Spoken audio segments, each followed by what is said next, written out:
I'm Bruce Buffer. It's time for the Anthony Gorgano Show! Live from the Xfinity studio. Good morning. Well, good morning. Happy Monday. It is July 4th week. A short week for everybody since July 4th falls on the Saturday. The weekend starts Friday. Everybody's going to go down the shore. And then they're all going to come back up for the World Cup on Saturday and the big celebration of 250 years of the country. It's a huge week in our city after what has been just a glorious time, a fun time with the World Cup. We saw Croatia over the weekend take over Philadelphia. It was awesome. Like, just they crashed the wedding, and everybody was loving it. It was just a big party, very cool stuff happening over the weekend. Fun weekend in sports as we saw the Flyers draft. We'll see, project defenseman. We know that the Flyers did not love this draft, that this was not a great draft, so they trade back. They're able to get the defenseman. Look, Charlie said he's going to join us coming up in about 20 minutes, but Charlie was talking about it. Charlie O said, look, he's a boomer bust guy, that he's 17 years old. He's big, right? He's a skyscraper. We'll see what happens. Well, in this draft, you're not getting help for tomorrow, right? Like, we know that this is the NHL draft, and it's not that impact outside of Gavin McKenna, right? Like, there's not an impact guy that's going to be here in a couple of years. This is, he took the goalies. Goalie was good. We'll see. So it's a project kind of draft. But now let's see what happens. You got free agencies, a big week in both the NHL and NBA. Any trades? Can anything get done? We're going to have all the rumors and everything else right here at PHLY. So keep it right here with all of us, all of our shows. We're going to have you covered every which way. And the Fightins, all right? Fightins come back. Probably the best catch you'll ever see. Derek Hill, hero of the walk-offs this last week, makes one of the greatest catches to Rob Soto of a home run it might be, believe me, I covered baseball, so I was at 162 games. I covered the playoffs. I've seen a million games, both live and obviously on television. That may be the greatest catch I've ever seen.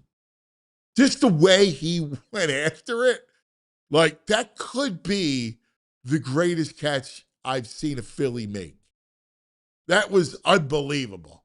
It was that great. Fightins come out, take 2 or 3 for the Mets, which is always great, which we love. Freaking hate them. They're the worst. There was a kid. Part of me felt bad for him, but there was a little boy. I don't want to stink. They said, you got to switch to the Yankees. He goes, I don't want to go to the Yankees. And he was crying and everything. I was like, how about this poor kid? But it was, I kind of enjoyed it, to be honest with you. A little bit. I kind of enjoyed it. Oh, sorry, son. You picked the loser. Listen, we know, right? We've been through it. So, is what it is. Lots to get to. Special guest in studio, our friend, the CEO of Philly Soccer, our friend Meg Kane, and of course, VG. Good morning, guys. Good morning. Hello. What's up there, Queen of Soccer? We're basking in all the joy. The joy that the past couple of weeks have been in Philadelphia. It's phenomenal. Been really amazing. City's been awesome. Yeah, it's been a lot of fun. And FanFest continues to be open. We're seeing thousands of people a day up at Lemon Hill. It is. By the way, every time I see the shots from there, we're there. In fact, we're there. Jules, what day are we there this week? We're there Wednesday. We're there Wednesday. All right, for USA. Bosnia. We're going to be there. It's so awesome. It is.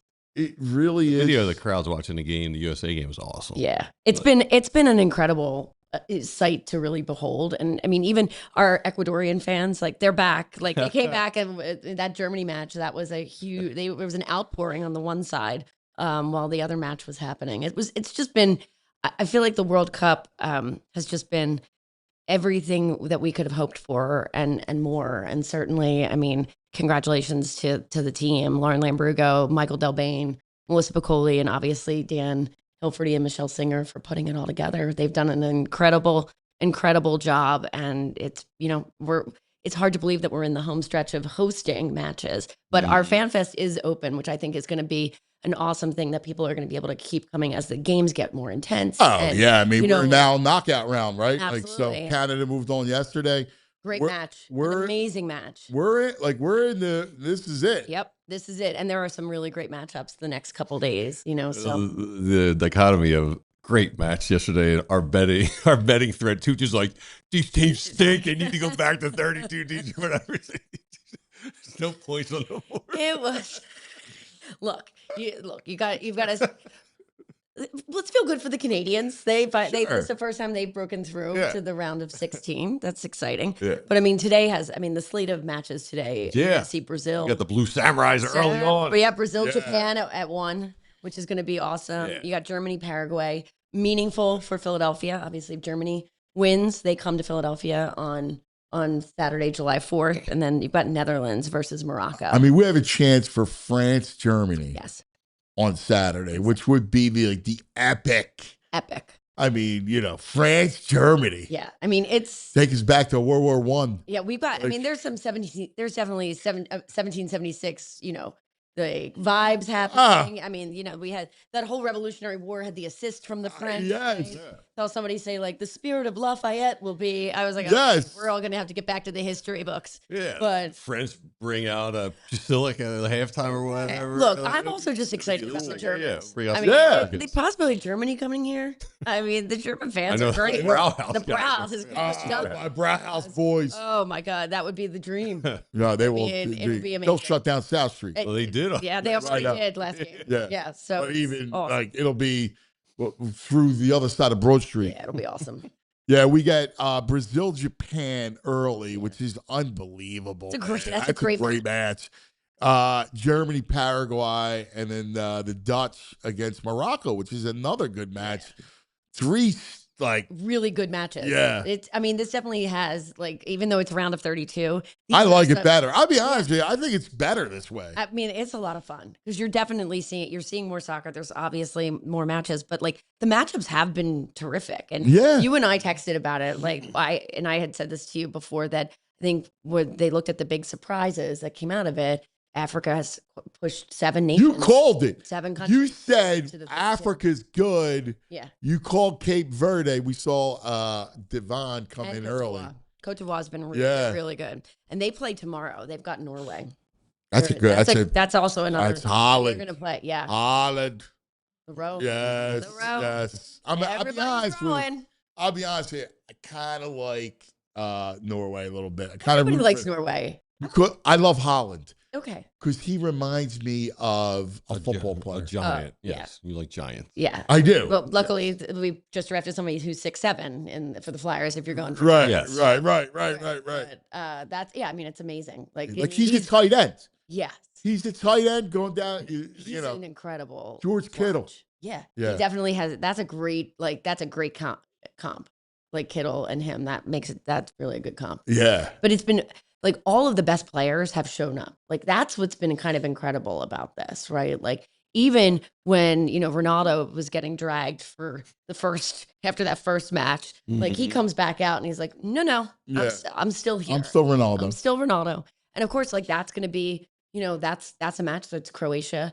Croatia's going to play Portugal in the knockout. I mean, so one of the great players this is the last dance for one of them. Yeah.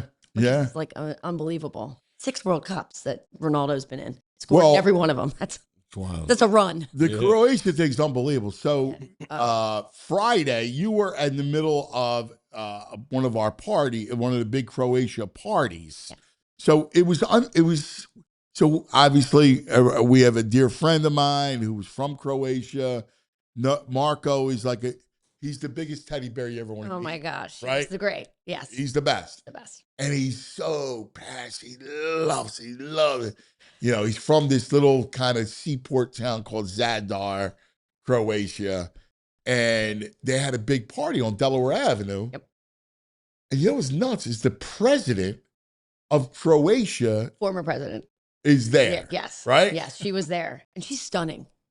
She is Well, stunning. Well, I'm just imagine like it would be like, I don't know, Bush or Obama. Right, just showing up at the Craft Hall. Right. And Delaware Avenue. she's there, and where's Marco with a picture with her, his arm around her. There's like a beer in front of her. Yep. And it was like, wait, that's the former president of Croatia. She's like hanging out, Yes. drinking a pint. Yep. You Just know? hanging out, wearing her jersey. Yeah, she's got her jersey. She had her jersey on. She was great. I mean, it was a really fun time. And the Croatians were an absolute blast here. They embraced this moment and they love to march. Thank you very much to everyone on Bigler Street who saw the Croatian march come down, to our friends, like all in South Philly, because they marched out of Marconi on Saturday. But then they also had marched Friday night down. With their buddy, we're in South Philly by Yes, Marconi buddy. There's Marco. Yeah, it's him. Yeah, he was great. I literally ran into him on Friday night crossing the street as he was making his way to Con Murphy's before the crowd. Oh, really? Yes. Like I literally was standing on a corner and I looked over and like there he was. You can't miss him too. No, right. And he's like, he's with a couple, and she's a family of 4, and they were from Australia, and they're cousins. Right. He's like, these are my cousins, and they're speaking. I was like, whoa. Wait. How's this work? Wait, okay. Cousins from Australia. Australia. Okay. Croatians who moved to Australia. Yeah, I think they were. The world is wild, right? It is when small. you think about how crazy the world is. Yeah. Like the Argentina dudes, I go, they're talking about they're Italian. Right. Like half the team's Italian. Well, Yes. but they're of Italian descent because a lot of Italians either came to New York or Philly or Argentina. Buenos Aires. Yeah. And it's funny how the world is It's filled with. And that's actually the best part of all of this, right? Like it's been so nice to you get text, you run into people, and everyone's like, it just feels different, right? It feels really happy and joyful, and people are, I think, enjoying, that there are all these people that are flooding into Philadelphia and are like loving it and reminding us of how great of a city Philadelphia is, right? I talked to Chris O'Connell at Channel 29, and he had a great interview with 2 Brazil fans, a father and a son, and they were like, it's beautiful. This is the most beautiful city we've ever been in. And it was like, brought a tear to my eye. Yes. And just to see the way people are, following the matches, enjoying Lemon Hill.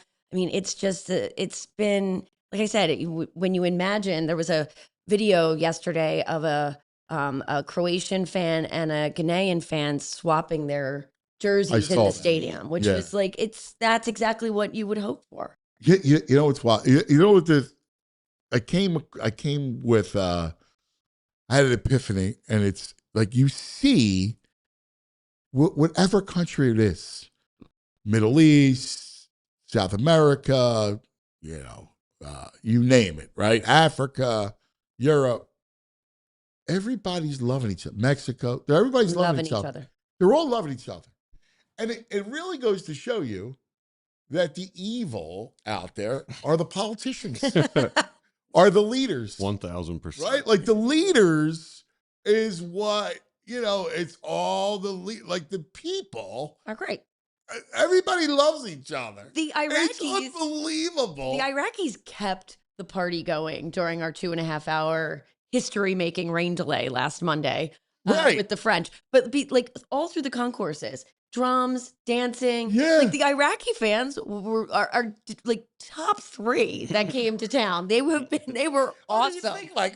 Think about that for a second, right? They were awesome. Right? Like left to our own device. Yeah. It's all love. It's absolutely only when you add leaders of these countries and politicians that, What do you always say? Sports builds churches. Yes. Yes. Right. And it is. You just got to get rid of the hierarchy. That's right. Yeah. It is. I mean, it has been so great though. Like people are just caught up in the magic of it, and I've loved.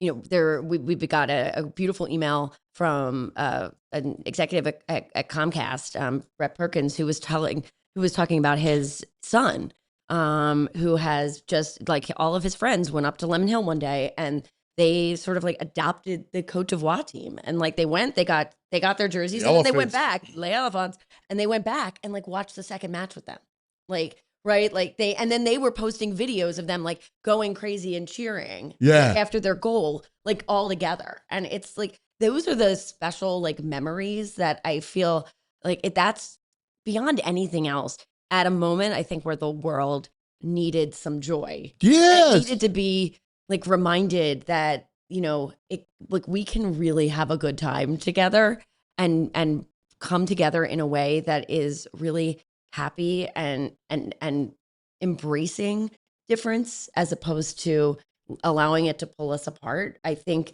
that's if there's anything, whether it's for Philadelphia or for all of the host cities in the United States, I think that's the big takeaway. I think that that's a really beautiful part of this. It is the beautiful game.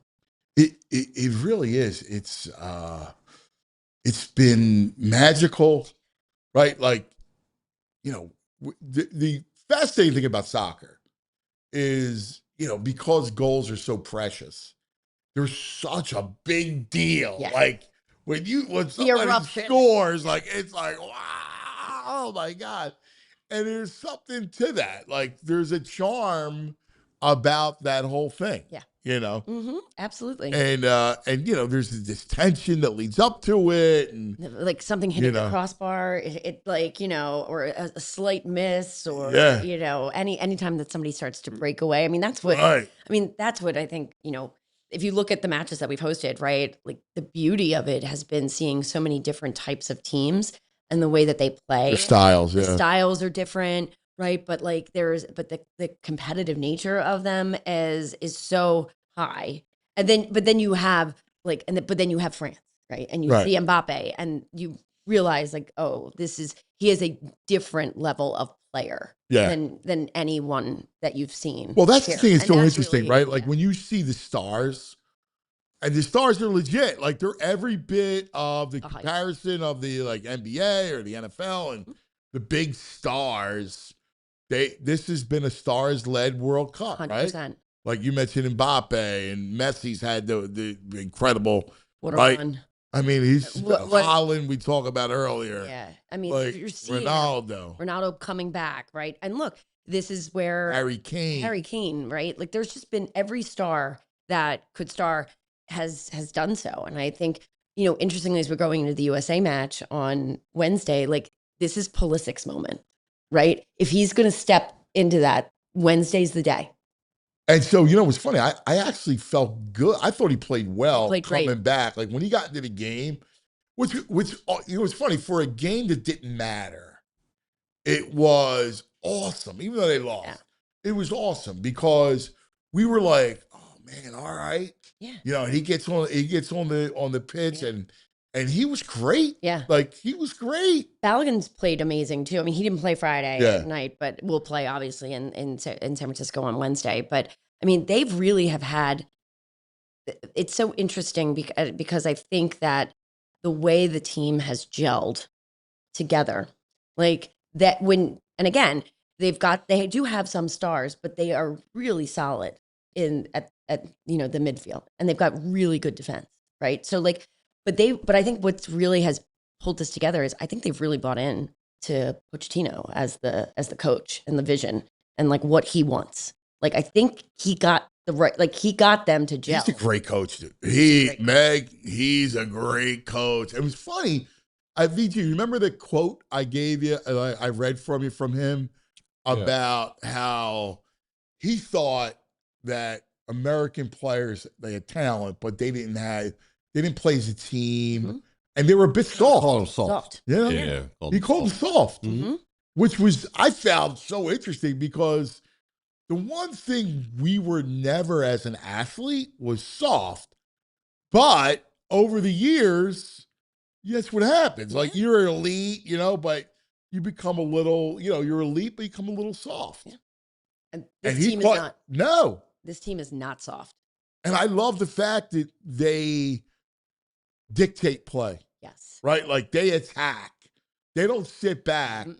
They'll go out and attack. Like I think that's what's fun about them. Absolutely. And I think that, look, Bosnia-Herzegovina is not a team to just bypass. And I think that the key, I like what I'm hearing out of camp of how they're preparing, what they're doing. They seem really focused on like one game at a time. Keep it, let's keep our eye on the ball. I think that they absolutely have a great potential to move to round of 16. That quarterfinal up in Seattle would be incredible. The second match was in Seattle that they played, where it was just over. Yeah, they're calling it Soccer City. Soccer, yeah. Look, Kansas City is definitely giving it a run for its money. But Seattle and Kansas City are both great soccer cities, but so is Philadelphia. Yeah, right. Like we just. Well, no, I don't take it as a slight. Absolutely not. But I mean, like that's a really cool thing. Like they can make that to the round of 16 and play that match in Seattle. That would be. I think that would change, and if they could break through. Was there any thought? A friend of mine brought this up to me, and it was like, he's like, how come they didn't do the schedule so that USA would play on July 4th? So we've gotten this question an awful lot. I mean, look, we also get the question like, why can't they play England on July 4th? Right, it's like that doesn't really work that way. Right. It really was based off a decision that was made multiple years ago, which is the host country with FIFA establish where they are going to have their team base camp, where they're going to train out of. And everything is dictated based off the training, right? Where that training camp is. So they chose Irvine when Berhalter was still the men's coach and before U.S. Soccer relocated to Atlanta, right? So, I mean, that's how far back this is. So the schedule was never, it was really dictated by that more than anything. Of them playing West Coast coming in, and the only East Coast the only way they hit the East Coast is if they make it to the final, right? Which is, I mean, I think we all would, that would be amazing, but I think we're all, we temper expectations, but I mean, that's just really at the heart of it. It's nothing more, nothing less than really about just the way the schedule falls. The schedule because you're on the West Coast. Those teams weren't going to play on July 4th. Yeah, and it's not just that; it's that they wouldn't cross them country, right? Right, like that's what they're. Well, maybe not play Philadelphia, but at least play on July 4th. It looks like that path is just based on how that schedule falls out. It just didn't happen. Yeah, I mean, it would have been amazing. Of course, I can't even imagine. Yeah, but at the same time, it's nice to see things spread out, and I would say selfishly from a Philadelphia Soccer 26 perspective, like. The further they can go post July 4th, the better, because like that keeps the energy up, the excitement up. Yes. That gets us into All-Star Week, right? The fact that USA makes a run is what really helps. Let's face it. Yeah. Like if USA's out, Yeah, it gets it's it's like all right, I'm still in it. You're in it, but you lose. It's like anything else. Like how much more do you pay attention to the playoffs when the Flyers are in it, or the Sixers are in? Like you're like in it, like Absolutely. You're in the whole thing. Yeah, and that's why I think like the Wednesday match is so important because like then you've got the USA in the World Cup through July 4th, right? Yeah. Their next match is until July 6th, and so even that weekend, like you start seeing those round of 16s, and it's like you have France Germany on Saturday, you've got 2 more matches on Sunday the 5th, including one up in New York, and then you've got the U.S. who's going to play. What is nice about that is that, like, that might be a night match. Right. Like that's an 8 p.m. match, right? Like, so that all of that comes into play. And it's just, I think the longer they can stay in, the better. But they definitely have to stay focused for So Wednesday. Bosnia, tell me, but VG, Bosnia's a bigger team? They say. Bigger, a little physical. Mm-hmm. Bosnia-Herzegovina. Yeah. We're going against 2 countries. Kind of. No, but how good are they? They're good. Ask the Italians. No, sorry, you took you took it. They're a very solid team. Yeah. They're a very solid team, and so I think that, and again, they are big and they are physical, but to your point, the attack, like if the U.S. plays the way it has played, I would say in games 1 and 2 of their group stage, I think that speed, I think that attack will They're great ball movement, man. right. Honestly, you don't have the firepower. So if U.S. gets an early lead, they they gotta hit early. Yeah, right. Like that's what you want to see. You want to see them go and do exactly what Austin Trusty did 3 minutes into the match, right? Delco zone. How great was that? That's awesome. Media, are you kidding me? And he is so nice, and his family is lovely. And I have a running text chain with his mother-in-law. Oh, and so when he scored, like we were like, oh my gosh, like I was sending her the video from FanFest so that she could show it to him. And, so it's great. It's awesome. And I think that there's that local flavor is so great too. To see I that love happens. that. Are you kidding me? I know, but that's we got to get him somehow. I know, but it's he's when it's over, sky's the limit for him. Yeah, after this is really exciting. Yeah, it's really exciting for all the local guys, and it's a huge opportunity for MLS, for the Philadelphia Union. Yeah, to build on the momentum of this, which I think is so is such an amazing opportunity. Yeah, it's a blast. All right, we're gonna get back to it. We got lots to do, plenty to get back to, so we'll get back to that. Phillies.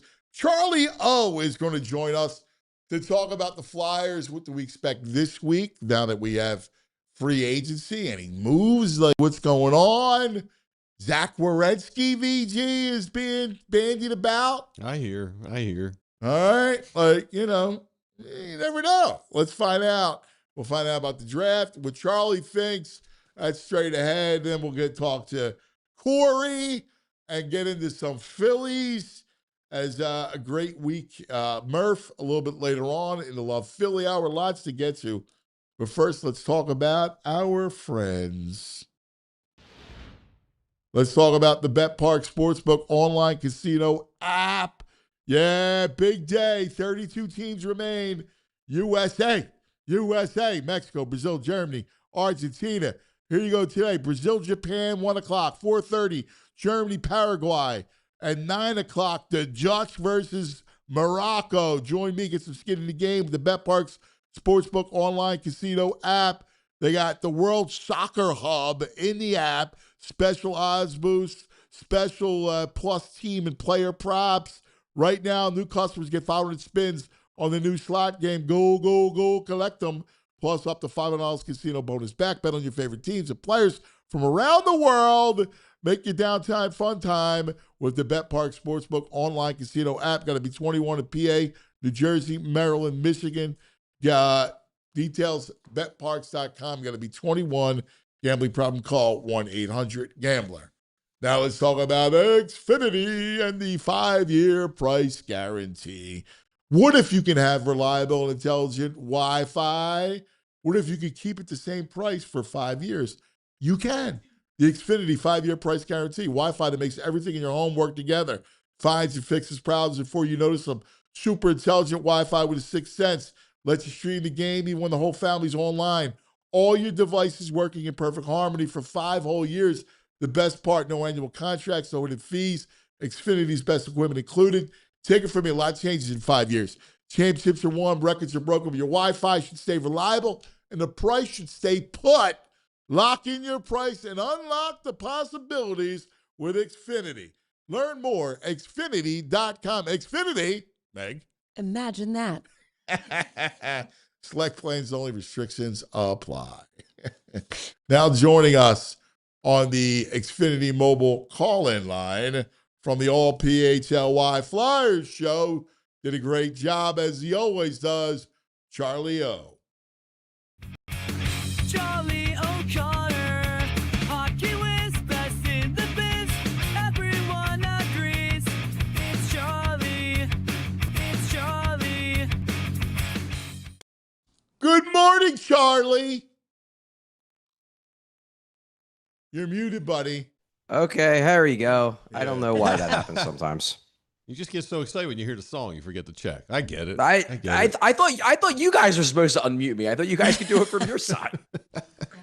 Jules can do anything. We believe in Jules. So let's go draft first and tell us about the 6'7" defenseman project, 17 years of age. Yeah, Maksim Sokolovskii. This is a guy who had been linked to the Flyers for quite a while. Fit, a lot of the things both that the Flyers, have stated that they want. They want to get bigger, especially on the back end, but also super mean. So fits that whole, stereotypical I like a mean Flyers guy. type of defenseman. Let me put it this way. That Keith Jones in particular was banging the table for this guy. He is like the epitome of a Keith Jones defenseman. But also the Flyers stated before the draft, and I heard this from multiple sources as well, that they really wanted to try to beef up the left side of their defense pipeline. That was the one real weak point of their prospect pipeline. They didn't really have anybody on the left side coming up through the pipeline aside from guys like Hunter McDonald and Ty Murchison, who both, like, best case scenario are going to be third pair defensemen, depth guys. So they wanted to do that. So he fit that. He's a left shot defenseman, obviously.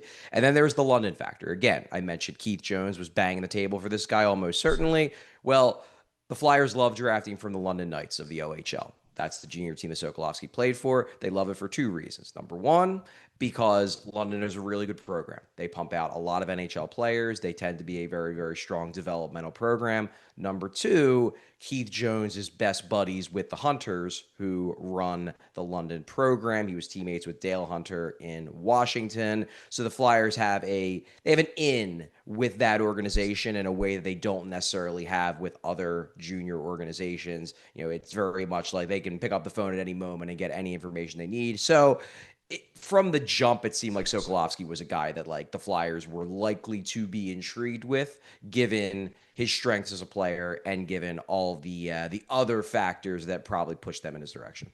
So the trade back did not surprise you?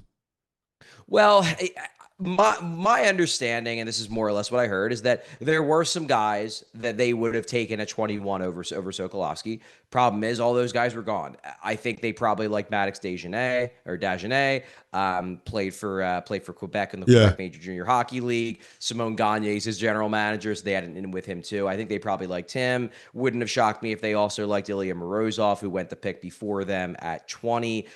My guess is that those are two guys they might have taken at 21. Once their guys were gone, though, Sokolovskii was the next best guy on their board, and they looked at it and they're like, well, we can move back and probably still get him, at 27 versus 21. And obviously they were proven right because he was still there at 27. Do you, and listen, Jonesy was on with us Friday morning, and I know you've been hearing this for a minute, which is like, they just looked at this draft. This wasn't a great draft. This wasn't a banner draft, not like next year and the year after shaping up to be.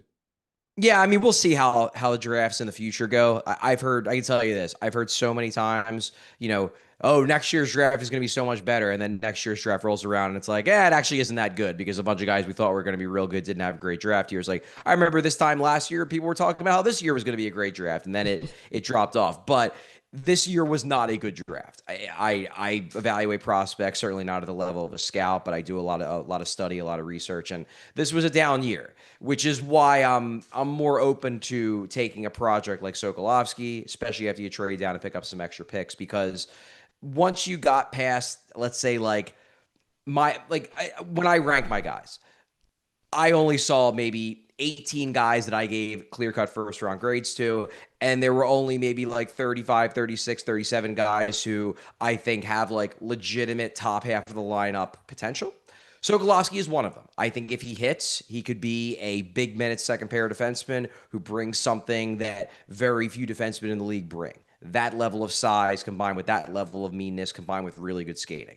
But look, Sokolovskii, and Daniel Briere even said this after we interviewed him, when we interviewed him after the first day of the draft, like, don't be expecting Sokolovskii to score a lot of points. Like, he has some puck skills. They need to be refined. He needs to score at least a little bit. But, like, this is a guy who probably isn't going to be scoring more than 20 points a season in the NHL, even if he hits his ceiling. He is going to be a defense, physical guy who hopefully can do enough things with the puck that you still control play when he's on the ice while he's giving you that physical intimidation factor.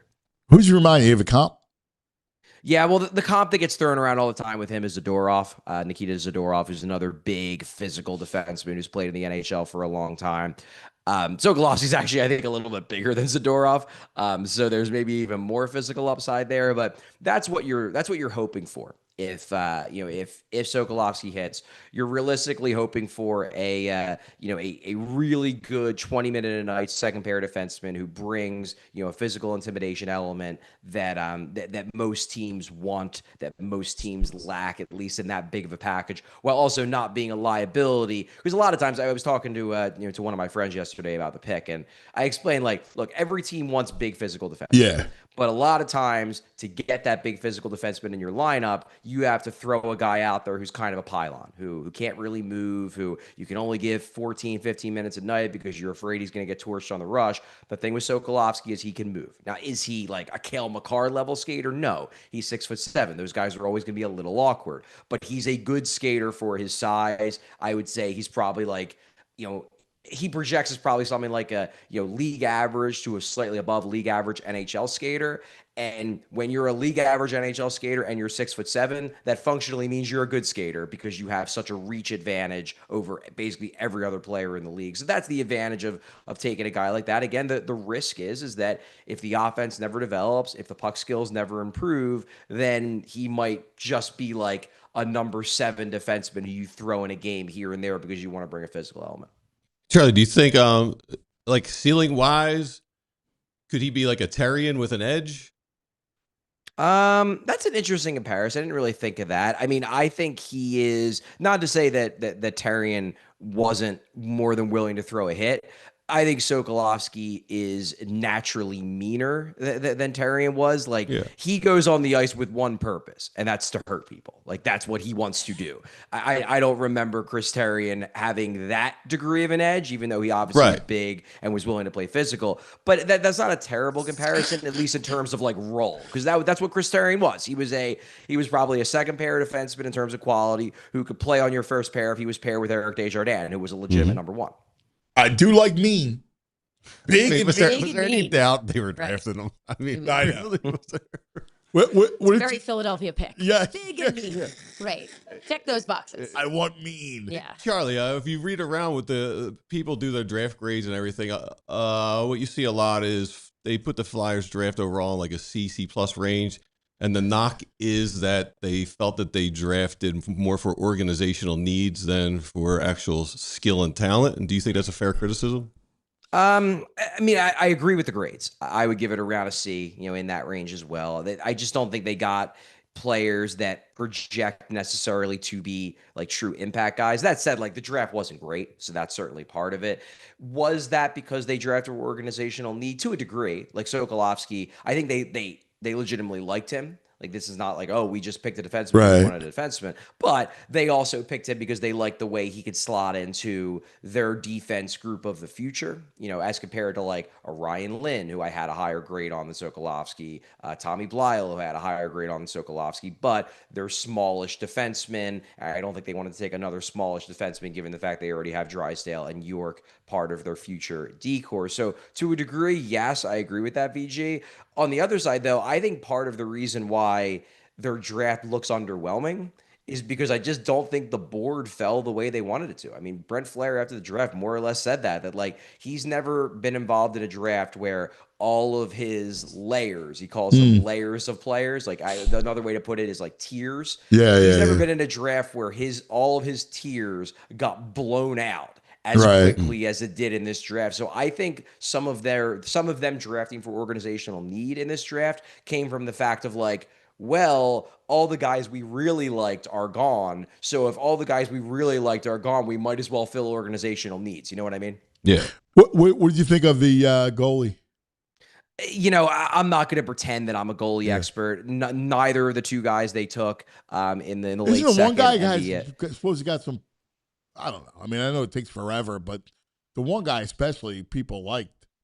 Yeah, I mean, the guy in the second round, and I'm not even going to try to. I want to ask him at development camp how the heck you actually pronounce his name because I'm going to mess it up. But he's got size, he's got athleticism, needs to work on his skating. As I joked with Bill yesterday, it wouldn't be a Flyers draft if they didn't take somebody who needs to work on his skating. It's what they do. They believe they can fix skating. Even goaltending, even goaltenders need to be good skaters. He needs to get to be a better skater. And then the 4th round guy, they're both Czech goalies, so Dan Vladar is going to have some friends in the organization, some guys that he can mentor, which is cool.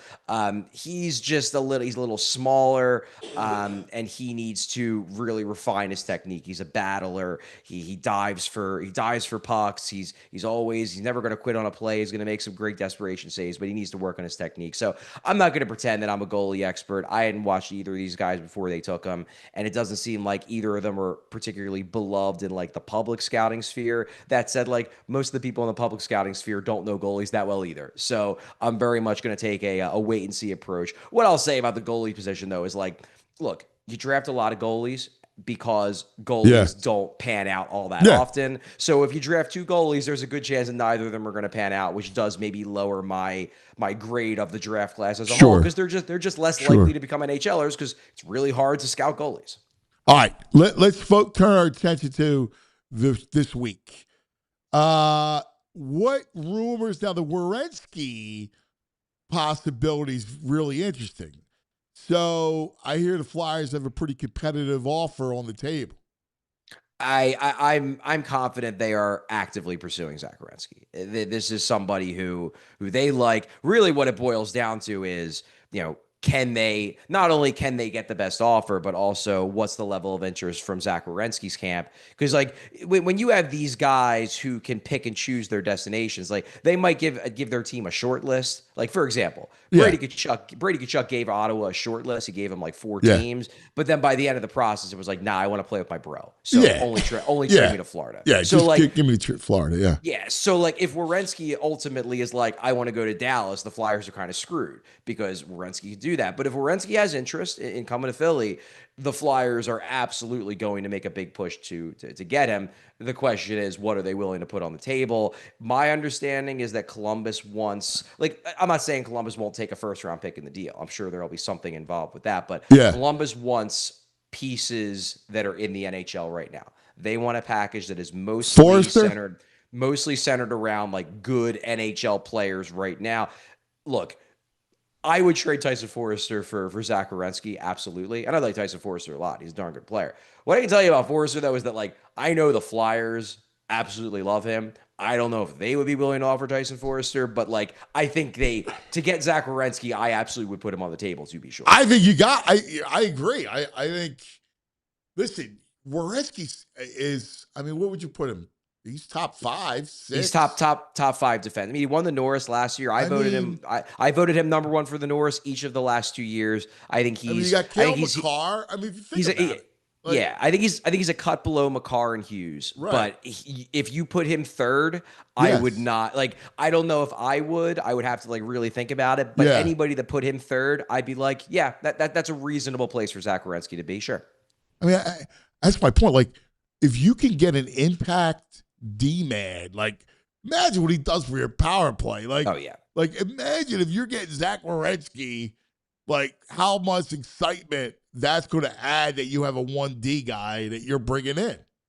Yeah, Moves it would be puck, huge. Plays 22 minutes a night. Like, oh my God, I'm just thinking about it. No, I mean it would also be resolving the missed opportunity the Flyers had in 2015 when they took Ivan Provorov over Zach Werenski in that draft in that 1st round. Yeah, when they went up playing together. Well, how about asking about the elephant in the chat? Would Michkov be involved in this, you think? Would that be something they'd want? I mean, what I can tell you is that Michkov is not untouchable to the degree he was even midway through the season. Like, because I know that when Minnesota was talking about, or when Vancouver was talking about trading Quinn Hughes, basically what I heard was that basically Vancouver told the Flyers, well, if you're not offering one of Michkov or Martone, like don't even bother. Yeah. And the Flyers weren't willing to do it then. I think they are more open to the idea of trading Michkov for a true blue chip impact star. Werenski certainly qualifies. Now, are the Flyers willing to trade Michkov and a Werenski deal? I don't know. I'm not going to tell you whether I know one way or the other because I don't. Well, you're going to have to give up. Like if you're serious about doing it, like it's Michkov or Forrester, that you're going to have to. And I prefer to give up Forrester. Yeah. I mean, Mishkov, and again, they love Tyson Forrester. I think Mishkov certainly has the higher end offensive Right. upside, and he's younger, so there's just way more runway in terms of having a guy like that. Like, look, I still think they want to keep Matvei Mishkov. I think there is a real hope that he is going to come back this upcoming season. See, that's what I heard. I heard that they're guy. not in a they're not in a hurry. No. They're not. I heard that's kind of the vibe I'm getting from them. Yeah. I mean, again, like if Austin Matthews were to become available, and I'm not exactly expecting to become available at least this summer, then I think Mishkov would be a serious consideration. I'm not sure if they see Werenski on that same level to the degree where they're going to be throwing me. And also, in fairness, you have to take into account, like, does Columbus want him? I don't know. I don't know the inner workings of Columbus. I know that there are some teams in the NHL that still think the world of Matvei Mishkov and think he's going to be a 100+ point guy if he's developed in the right way. There's other teams around the NHL that are like, yeah, I don't know if I really want to be bothered with this situation. It's kind of a mess all around. We'd rather not have to deal with it. So I don't know which bucket Columbus falls in, because I'm not an expert on Columbus, but look, I'm sure his name will be brought up in talks. Now, whether the Flyers are willing to move him in a deal like that, or whether Columbus even wants him, I don't know. But I do think he's not as untouchable as he was 6-7 months ago. So what else this week? What other targets are you expecting this week to kind of, like, are you looking at, you following any other names out there? Yeah, well, I mean, we'll see what happens with the John Carlson and Darnell Nurse situations. John Carlson, his rights were traded. I do not want Darnell Nurse. I want nothing to do with him. John Carlson's rights were traded at the draft to Carolina. Now, that does not necessarily mean that Carolina is definitely going to sign him, but they certainly have a leg up over the next few days. They have exclusive negotiating rights until July 1. So we'll see if he hits the market. I think the general assumption is that he's probably going to go to Tampa, but I do think the Flyers would be interested. I think they might offer a particularly compelling offer. Maybe they'll offer more money than Tampa and hope that he takes the money over the better chance to win a cup. And then there's Darnell Nurse, who that situation is stalled a little bit. I get the sense that that teams, like, right now, there are 3 teams that are on Darnell Nurse's, like, I'll be willing to waive my no-trade clause to go to. The Flyers, the Penguins, and the Bruins. That's what Elliot Friedman reported yesterday. I get the sense that those 3 teams are basically lowballing the Edmonton Oilers, basically being like, hey, this guy wants out and you can only trade him to 3 teams, so we're not going to offer you much. Like, don't be expecting a particularly impressive package. And I think because of that, Edmonton is holding off. They're hoping they could convince him to add a few more teams to the list. So that's kind of a little bit of a holding pattern, but I do think the Flyers are checking in. They probably become more interested in Nurse, though, if they trade Ristolainen, and I know they are talking to teams about Ristolainen. As of now, no one has been willing to meet their offer, their asking price on Ristolainen. So there's a lot of balls in the air right now, Anthony. Any centers? Any offer sheets? What are you thinking? I mean, you hear rumblings, and Anthony, I know you're super on board with this idea. I know you're really excited about it. You hear rumblings about Leo Carlson.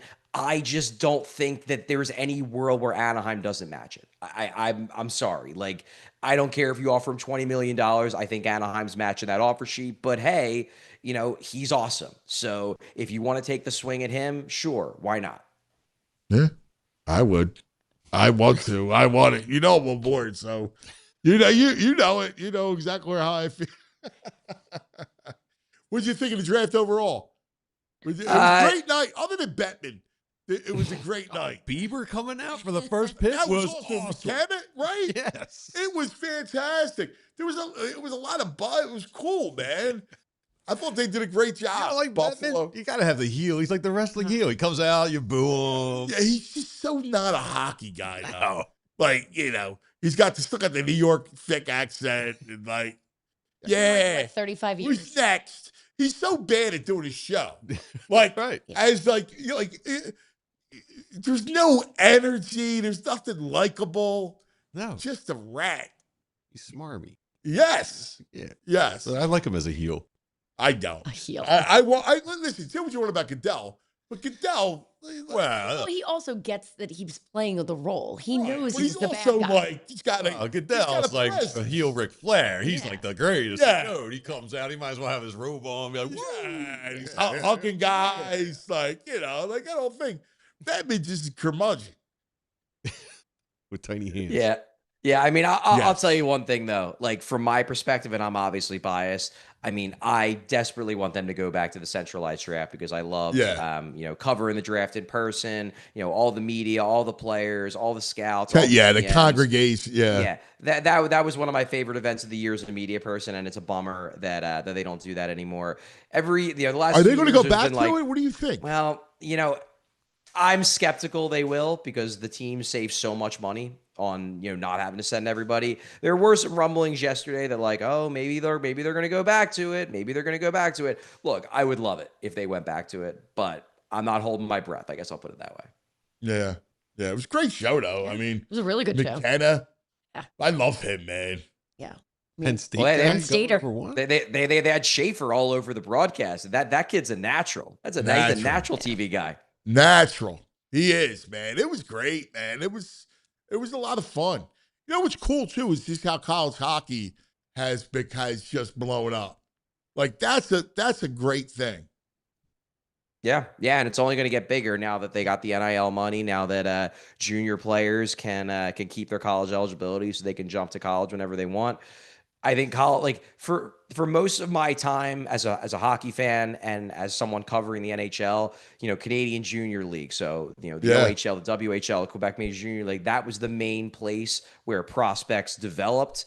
I think over the next 2, 3, 4, 5, 10 years, it is going to shift almost entirely to the NCAA. That's where most of the draft picks are going to be coming from because there's money in it, and frankly, it's a better developmental system because you're playing it's tougher. So that guys Frozen Four is going to be get challenged like huge.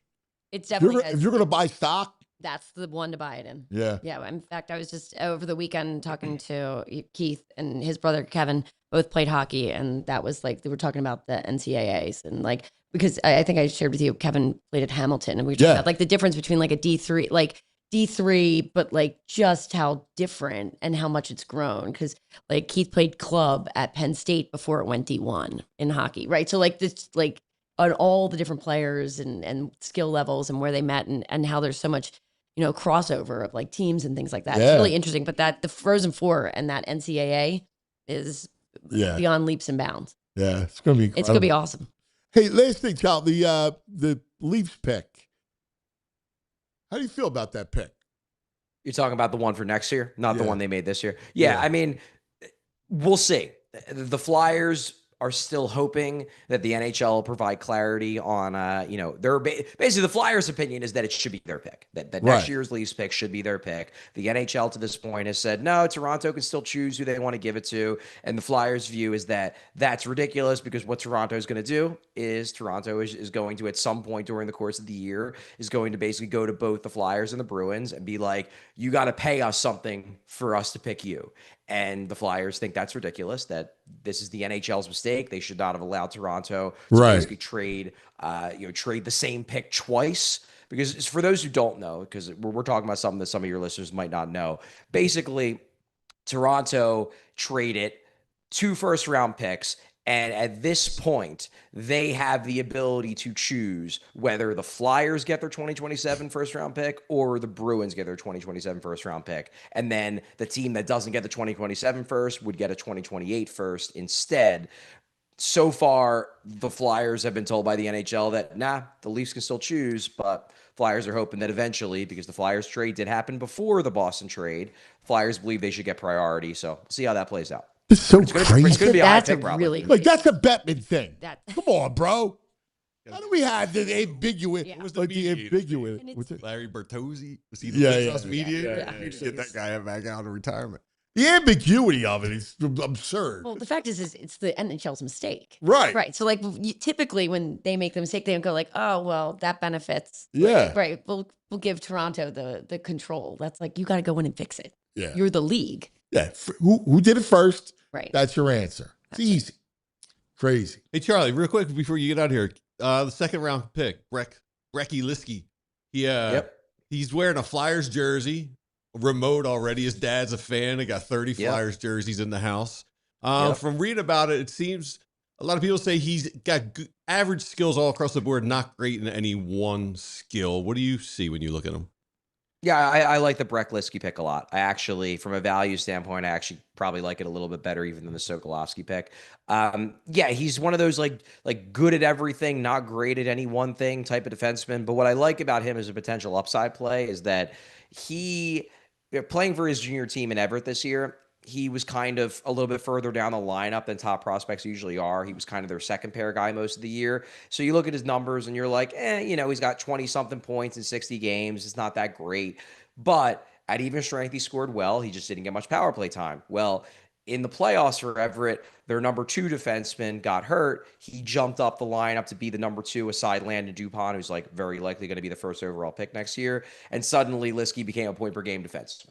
So next year, DuPont's leaving to go to college. The other guy, the Ducks prospect that was hurt at the end of the year, he's leaving to go to college. Liske's going to be their number 1 defenseman. So I could see him having a big draft +1 season. And then maybe this time next year, we're talking about him being a steal. So I like the thought process behind that pick. Yeah. Ooh. Yeah. Child, great job as always, buddy. You slayed it. Always. Sounds good. Sounds good. I will see you guys later today, and also development camp starts today too. So busy day coming up. We're gonna have a lot of news over the next 10 days. So probably. Yeah. Let's go, buddy. Get all shot. Okay. Let's go, my man. You're the man, Right, Charlie. Take care, guys. Love Charlie. Coachy joined the show, the draft show. The coach is the best. He took a little shot at Charlie. He's like, someone's got to tell that Charlie O'Connor kid to loosen up. Yeah. I try to muscle mess with him. Pro. He is a pro. Yeah, Charlie Pro. He's a pro. Yeah. I love him. All right. Let's take quick TO. We'll come back. Corey Sideman to talk fightins. We're going to get into the fightins conversation. What do you think about your squad?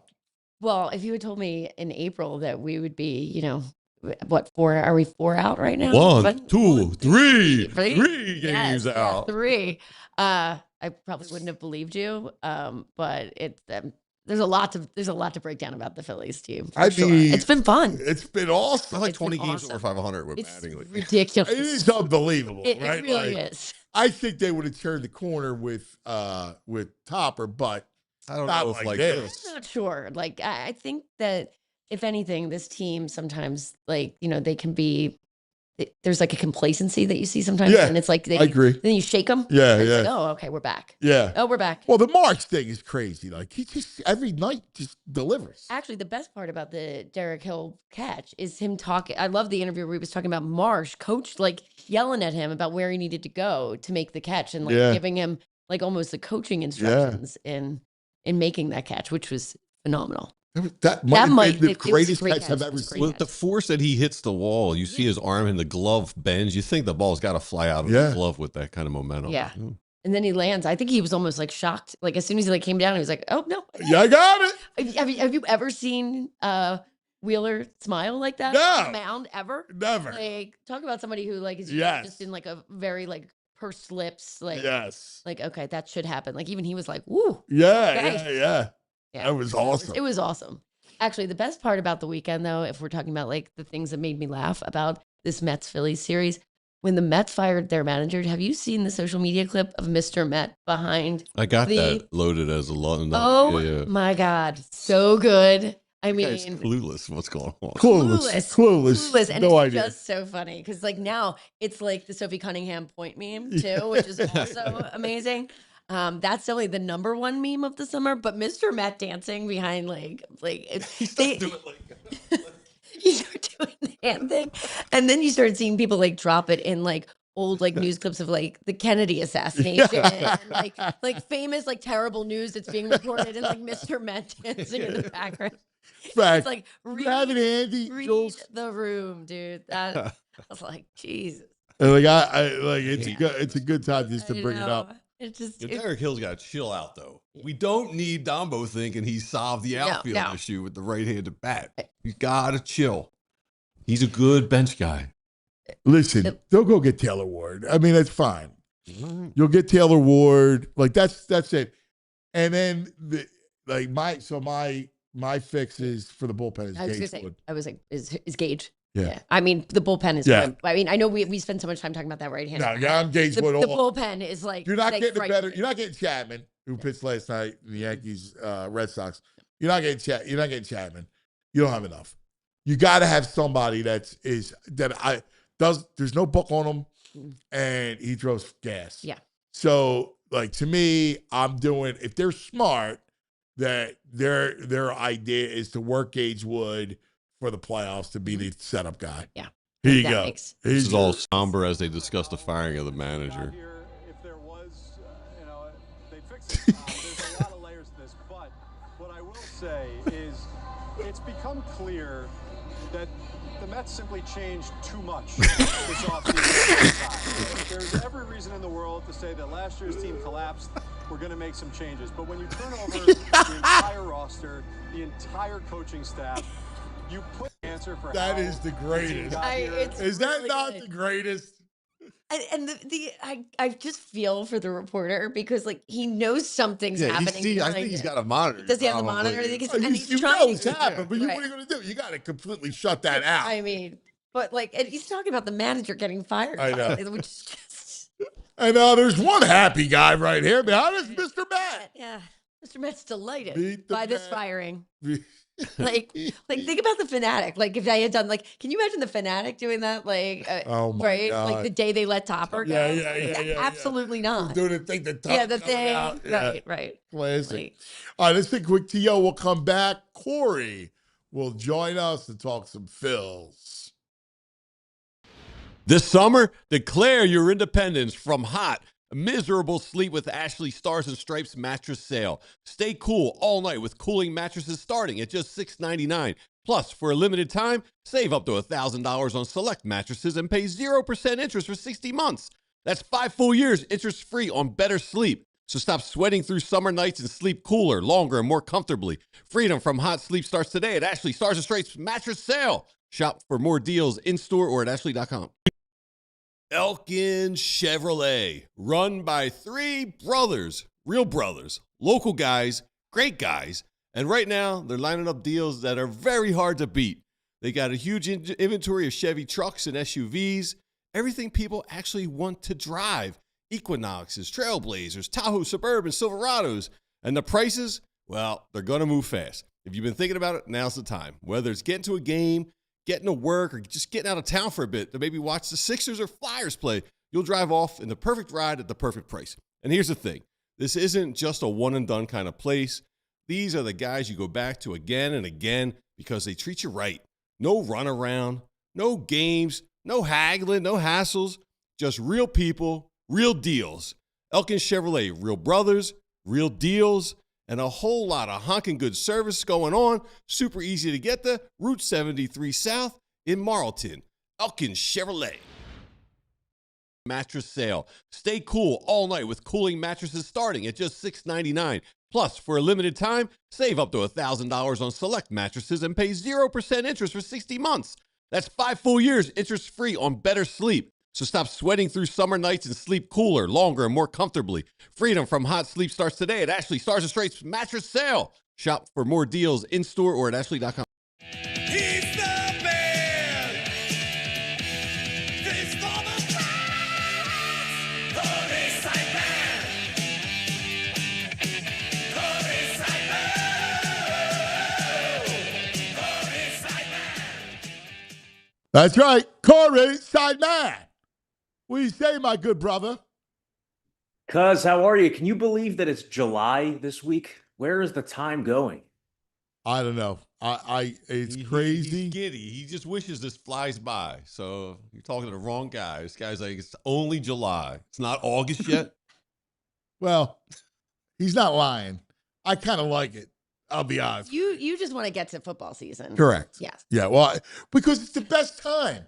Because not only is it football, but it's pennant races. Yes. And It's all the things. leads into October. I love October. My favorite month of the year. It's October. Yeah. Okay. October, November, December. The best It's time. the greatest 3 months. I love every second of them. I don't disagree. I like a fall person, but I'm not Yeah. like it's okay to have a little bit of summer. Yeah. Yeah, it's Like, going to be I'm looking at- 107 this week. Except this week. Yeah, I know.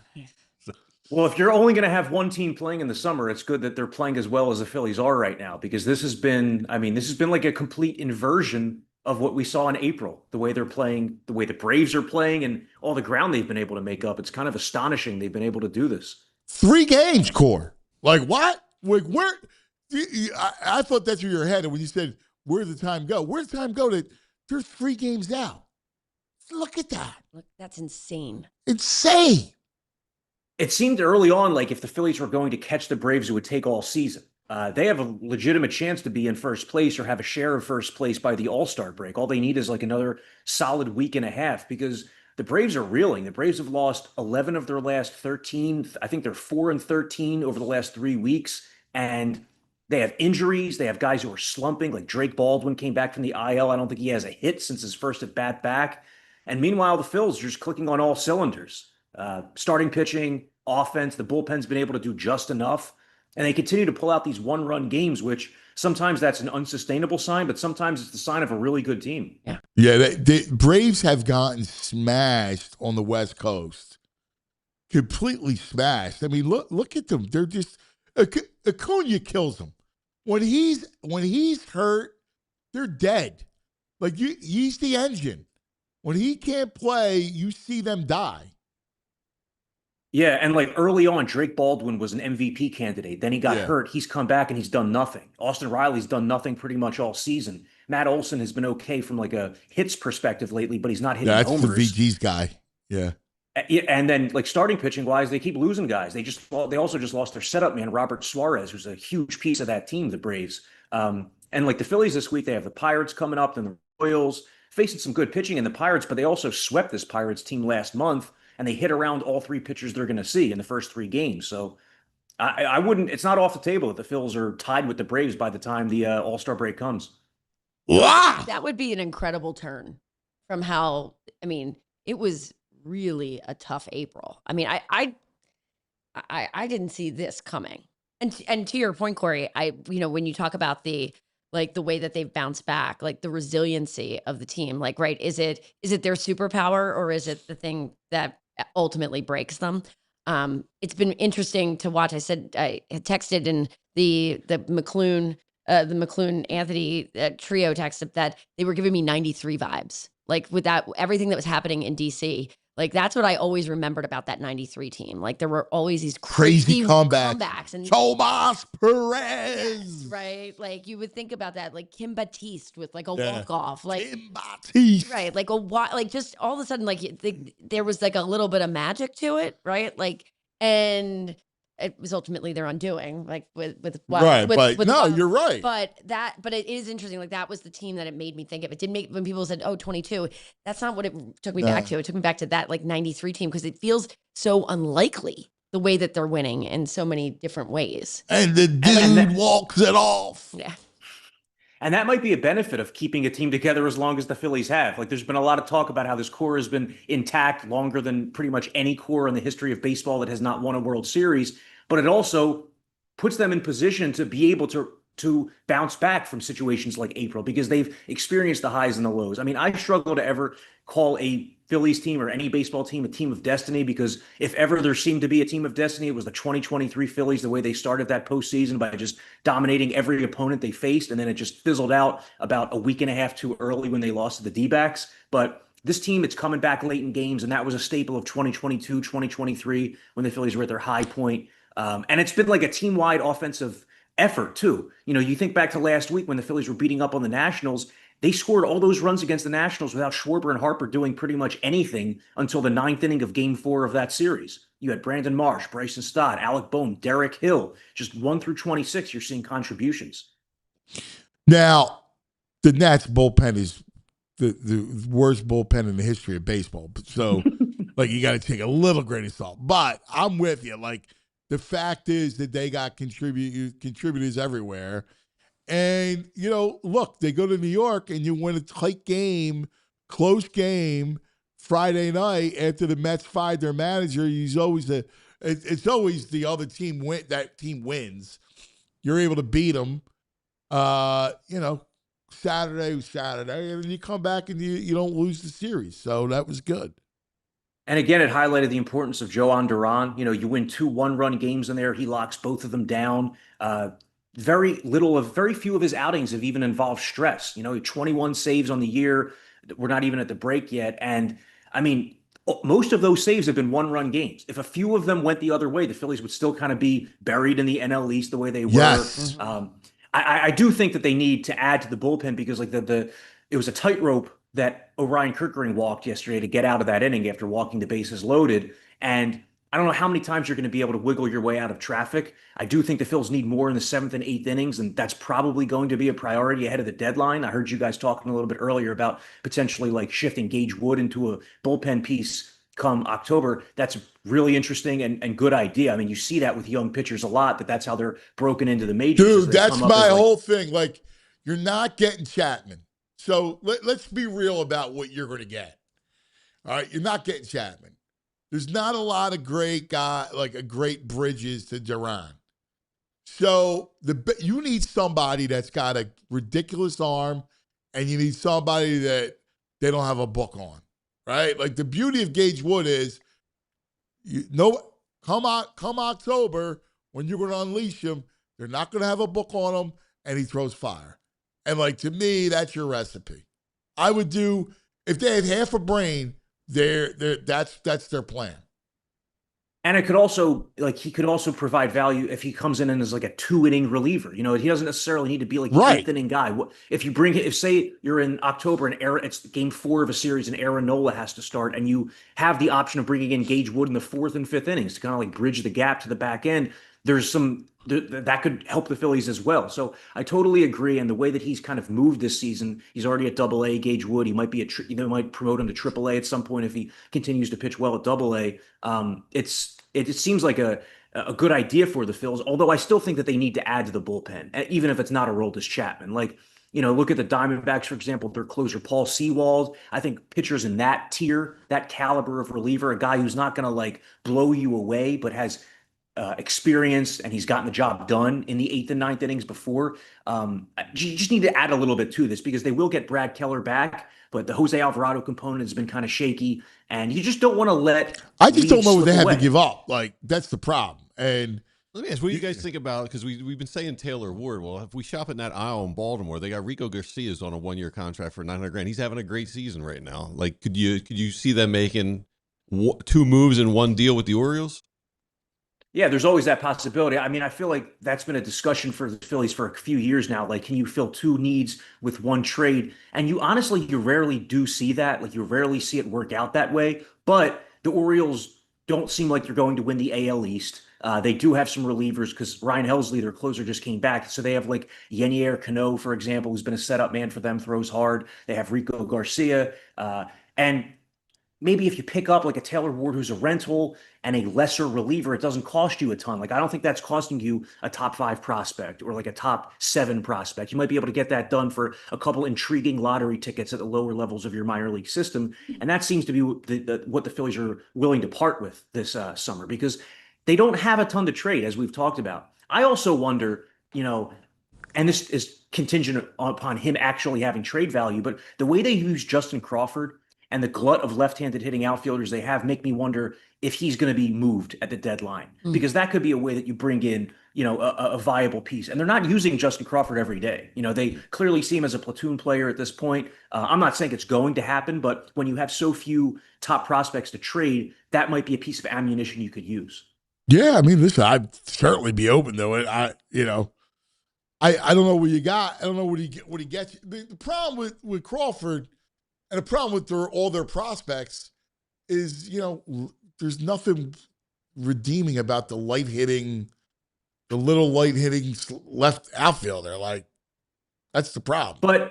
But there is like something redeeming about a team that's not contending being able to say, you know what, we got a guy who was a top 100 prospect last year. Yeah, Who's 22 years old. Yeah. I just don't. If I was the GM, I would be like, I'm out. Not Peyton Nori, I'm out. I don't need a little light hitting outfielder. That's just not my. I go back to the trade when the Phillies traded Spencer Howard to the Rangers, and they got Kyle Gibson and Ian Kennedy back, who were two veterans on short-term contracts. So the Phillies were giving up years of control on a guy who had recently been a top prospect, and they got back like useful pieces, veterans who weren't going to, really raise your ceiling drastically, but helped you get through a season. And so I could see, like, when we talk about a Taylor Ward or an outfielder, right? I could see the Phillies potentially maybe trading a Justin Crawford for a better outfielder who isn't under control for as long, but who helps them more now. Because it is a win now year. And I'm not singling him out or anything. I'm just saying that you might have to get creative in terms of helping the big league team. Yeah, I mean, listen, I think you're right. I think he'll probably have a little value. So, I think it's a good way to think. I got a super chat. Dennis in Dumont. $4.99 super chat. He says Salisbury's reporting Phillies are working out Noah Syndergaard today for the fifth starter role. Can you confirm? Oh, I haven't heard anything about that, but Noah Syndergaard. No, he's joking around. That's not real. That can't be right. There you go, Dennis. Dennis just loves Syndergaard. This goes back to Thor. You just got played. I have to read the super You got chats. $5. You got I $5 have to read the plate. super chats. It's in the bylaws. Syndergaard. I was going to say, when the Phillies kicked the tires on Noah Syndergaard a few years ago, he was down to like 90 miles per hour at that point. So I might think that throw he's harder. I mean, Thor. We used to have a running joke. Dennis, we used to have a running joke about Thor. Syndergaard. He's a big Thor fan. Yeah. Oh my God. Syndergaard. Big guy. They're working at Holland. Did you hear about that? Al Holland? Mr. T? Yeah, I know you mean. Come on, bro. So let's get a couple things off the weekend. One, was that the best Phillies catch you've ever seen? You have the Aaron Rowan's catch, the one where he just goes through the wall, basically. Yeah. That was unbelievable, that catch. I mean, nothing's ever going to top the Aaron Rowan catch. I feel like they belong in different categories almost. The Aaron Rowan catch is like you're totally selling out your body. You're not thinking of how it's going to affect you physically, maybe now or the rest of your life. And the sacrifice is just hard to overlook. But that Derek Hill catch, I mean, there are home run robberies, and then there's that catch. That was like the most athletic home run robbery I think I've ever seen. The fact that the distance that he had to cover, the way he leapt above the wall, also like the impact that made on the game. Because Zach Wheeler said afterward, that won us the game. That was early on, but it would have been a 2-run homer for Juan Soto. The Phillies ended up winning that game by a run. So extremely impactful, and it just shows you that, like, if you just get lucky, if you hit on a guy for a few weeks, because we didn't expect when the Phillies acquired Derek Hill cheaply from the Tigers a couple weeks ago that he's going to come in and hit a couple of big homers and make a game-saving catch. But sometimes it doesn't take the heralded acquisition to make that impact. He's come in for pretty much nothing, and he's helped the Phillies to at least one win, if not more than one. So job well done by him. He's already kind of ingratiating himself to the fan base, and that's a viable big league skill. The center field defense, the ability to hit lefties. So hopefully he continues to keep this rolling as an extra man. I don't think he can be the long-term answer or anything as the right-handed portion of a platoon, but help the Phillies win a big game against the Mets. That's what I said. 93 vibes. I mean, how many platoons were there? Third base, second base. Yeah. Out left field, right field. There were so many platoons on that team. Yeah. And everybody had a different moment. Like that's like when you go back and look at the highlights of that, it's a different name every night. And when you see what Derek Hill did, that might be his entire contribution. Yeah. Right? Like the highlights. Those two home runs. Right. Right. All of a sudden, right? Like that's a crucial part of this season, and especially if they end up overtaking the Braves. And listen, if you win a division, there's your October, right? Like, because now it's so much harder as a wild card. Yep. It just is. So now you come at it like, all right, let's go. You win a division. And also, if you think back to the 2018, similar story where every guy had their moment at some point. Like I would say the 25th and final guy on that 08 roster was So Taguchi. Well, So Taguchi won the Phillies a game against the Mets at Shea Stadium. He had a fly ball in like the ninth inning that went over the right fielder's head. 2 runs came in that won them the game. So Derek Hill had his So Taguchi moment. He's had a couple of them. I hadn't thought about So Taguchi. I can hear Charlie.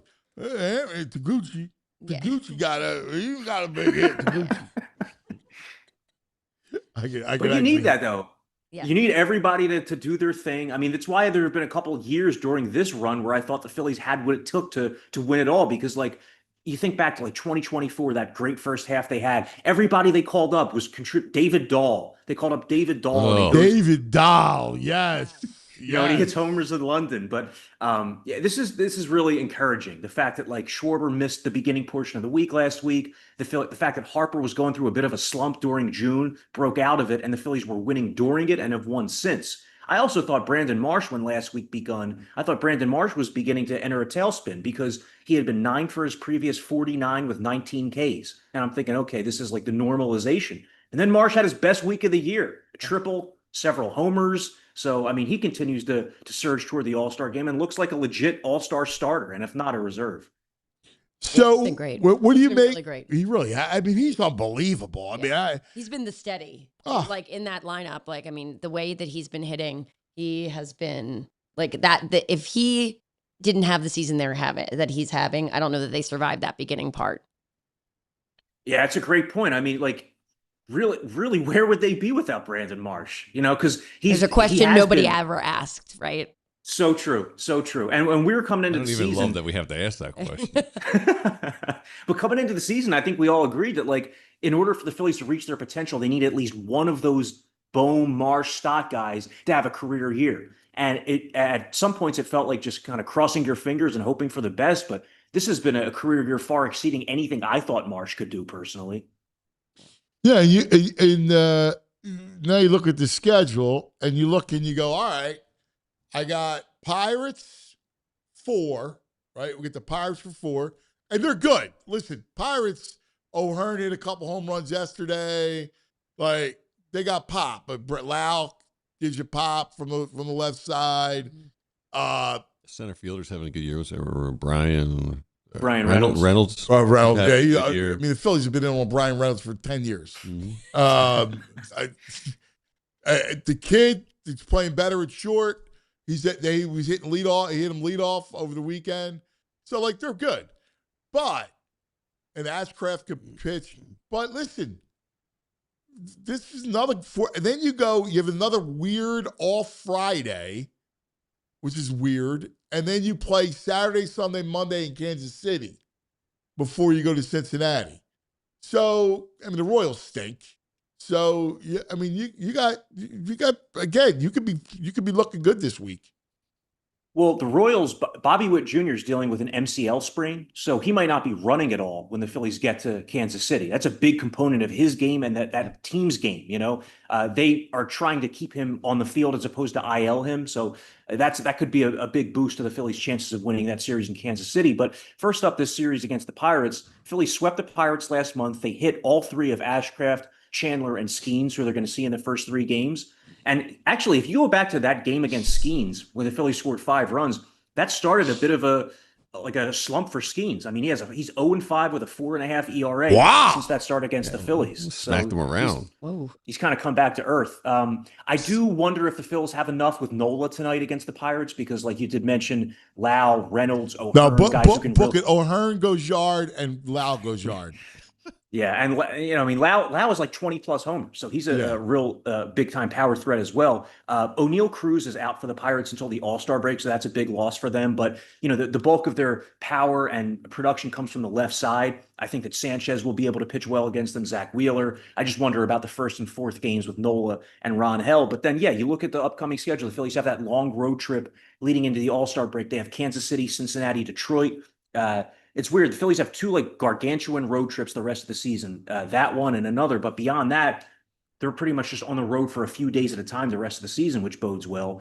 I could see the Phils being tied with the Braves at the All-Star break. You have 2 weeks to go. Totally. Looking at the Braves schedule this week, they have the Cardinals, who are playing very well. The Cardinals are a game behind the Phillies. No, dude, that Weatherholt is stud. Yeah, he's really good. Their lineup's really stud. good. Lead off, got pop, speed. He's a good ball player. Yeah, and I mean in the wild They're card race tough, too. Man. I mean, we're Burleson, Walker. That's a decent team. That's one of the few teams the Phillies have not played yet. especially in the National League. And I mean, I think that they're going to be in the wild card race the whole way through the Cardinals. They have a lot of offense, Von Herrera, Jordan Walker, but the Phillies are also giving themselves a lot of cushion in the wild card race. They're now 2.5 games in front of the third wild card team. So there was a portion of the season where we're thinking, are they going to make the playoffs? Yeah. Now it firmly looks like they're going to make the playoffs. And now it's just a matter of, do they win the NL East or not? And, I still believe that there's a ton of importance of winning your division. I know that we've seen teams that win the division have the layoff and then struggle offensively, but still, I mean, give me the opportunity to set my pitching up exactly the way I want it, to take on a weary, battle-tested team by the time they finish that first round. So, Phillies have a chance to win the NL East, and that should be the goal at this point. What did you think of Luzardo yesterday? Early on, it looked like he was going to cruise through like 7 innings. Then he throws that 30-pitch fifth inning, and it ends his day. It's just been such a strange mixed bag for him all year. It's like, I put the stat out the other day, but so he's made now 49 starts as a Philly. And in 30 of those 49 starts as a Philly, he's allowed 2 runs or fewer. So he's doing an excellent job 2/3 of the time. But the other outings, he doesn't have an in-between. It's like he's either dominant or he gives up 5 runs and is chased. I don't understand why. I mean, I guess it's because he tries to be in the zone so much. Like earlier in his career, he was more walk prone, and he's kind of avoided that as a Philly, and he's been more in the zone. So maybe like teams have this approach against him that we're just going to swing early and we try to end the at bat early because we don't want to get to 2 strikes against a guy with this kind of strikeout stuff. I still have tons of confidence in as the number 3 starter in a playoff rotation, but it's the difference between the ace, the Wheeler Sanchez, who does it almost every time out, and like the number 2, number 3 mid-rotation starter who flashes excellence, but also shows the downside sometimes as well. Hey, it will be interesting because lost in the late game heroics, Sanchez got hit hard. Very. Yeah. So I'm curious, is he hitting a dead arm spot? What's his line? So I'm curious about how he looks. It also just reinforces how amazing that run was, that he avoided an inning like that in every start for what, 6 weeks? Like, it was amazing. It was crazy. And that nobody sustains that. Nobody keeps that up. But the 2 times Sanchez has faced the Nationals this year, the first time he walked 4 batters, and this last time it was just stress from, the jump.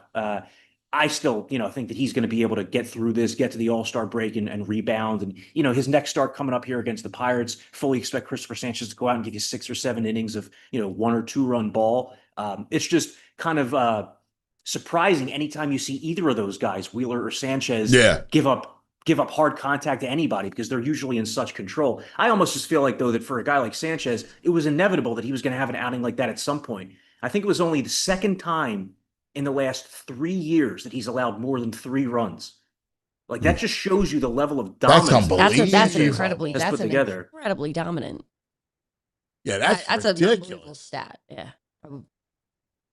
Yeah. Hey, and you got to remember too, the Nationals have the top offense in baseball. It doesn't seem like it, but they've scored the most runs, so they are a challenge for most pitchers. Corey, Trey Turner last 2 weeks on base percentage 365. Has he turned a corner, you think?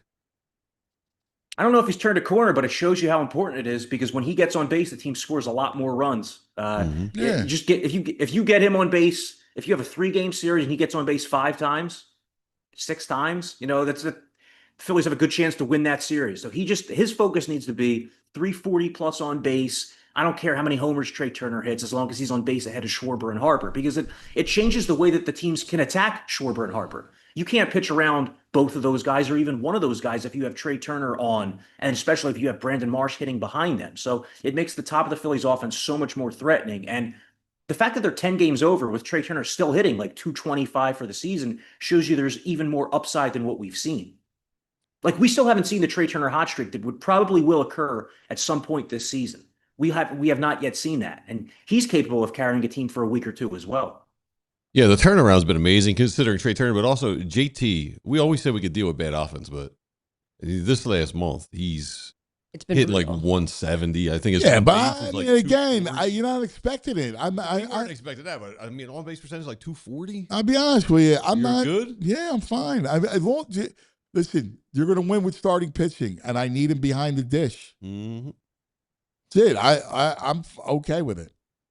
If you have enough other guys hitting, it doesn't stick out as much. Like I would think that most Phillies fans aren't even.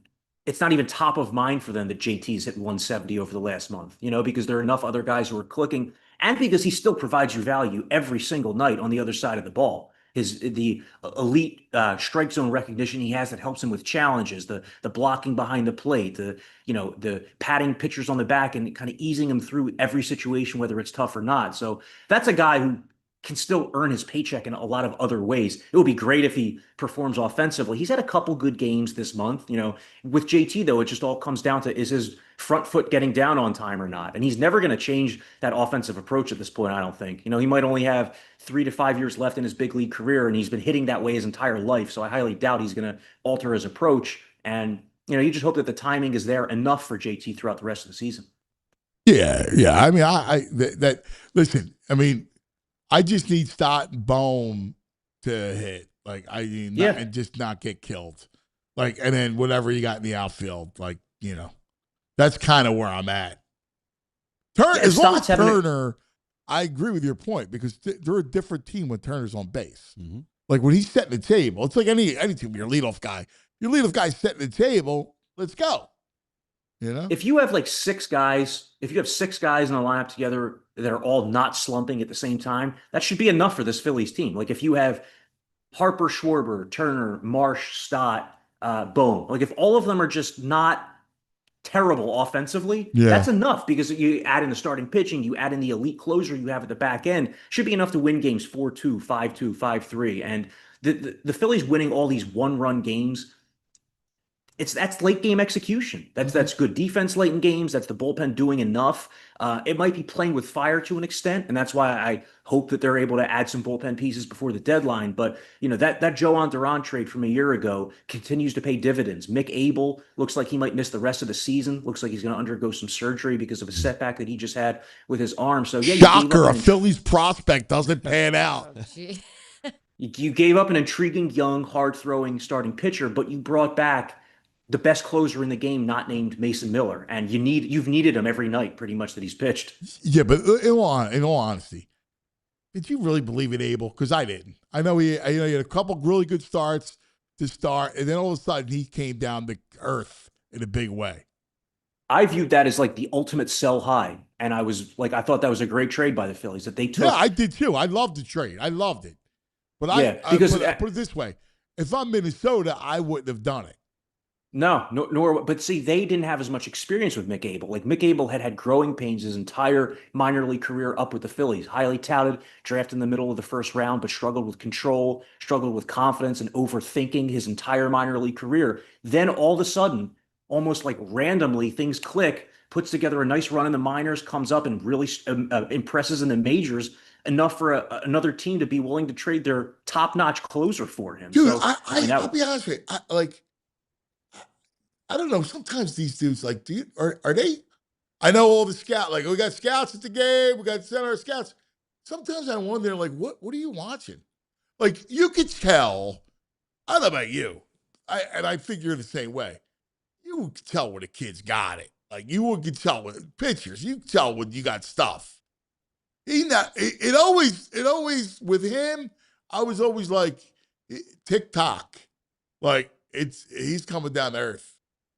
Same. And I mean, he had a big fastball, and that can explode on. Hey, Vince Velasquez once upon a time pitched a 3-hit shutout with 16 Ks. I was there for it. It was one of the most impressive pitching performances I've ever seen. Nobody could catch up to him, but he couldn't keep that up. Once there was a book on him, and once people knew how to attack him. But yeah, that. I think with other GMs and trades like that, it's easy for guys to talk themselves into something once they see it a couple times. Oh, that Mick Abel, he throws 99 and he was a former first-round pick. Maybe this is him putting it all together.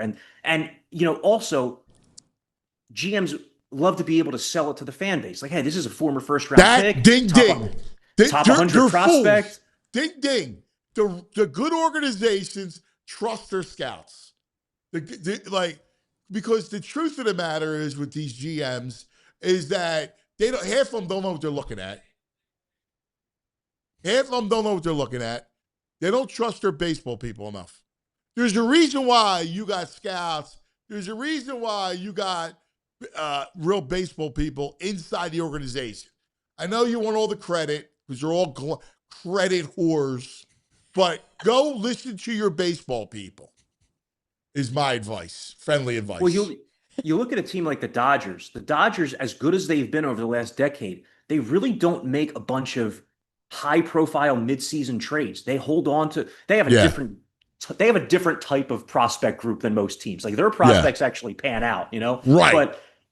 But like there are a lot of guys that they're great at development.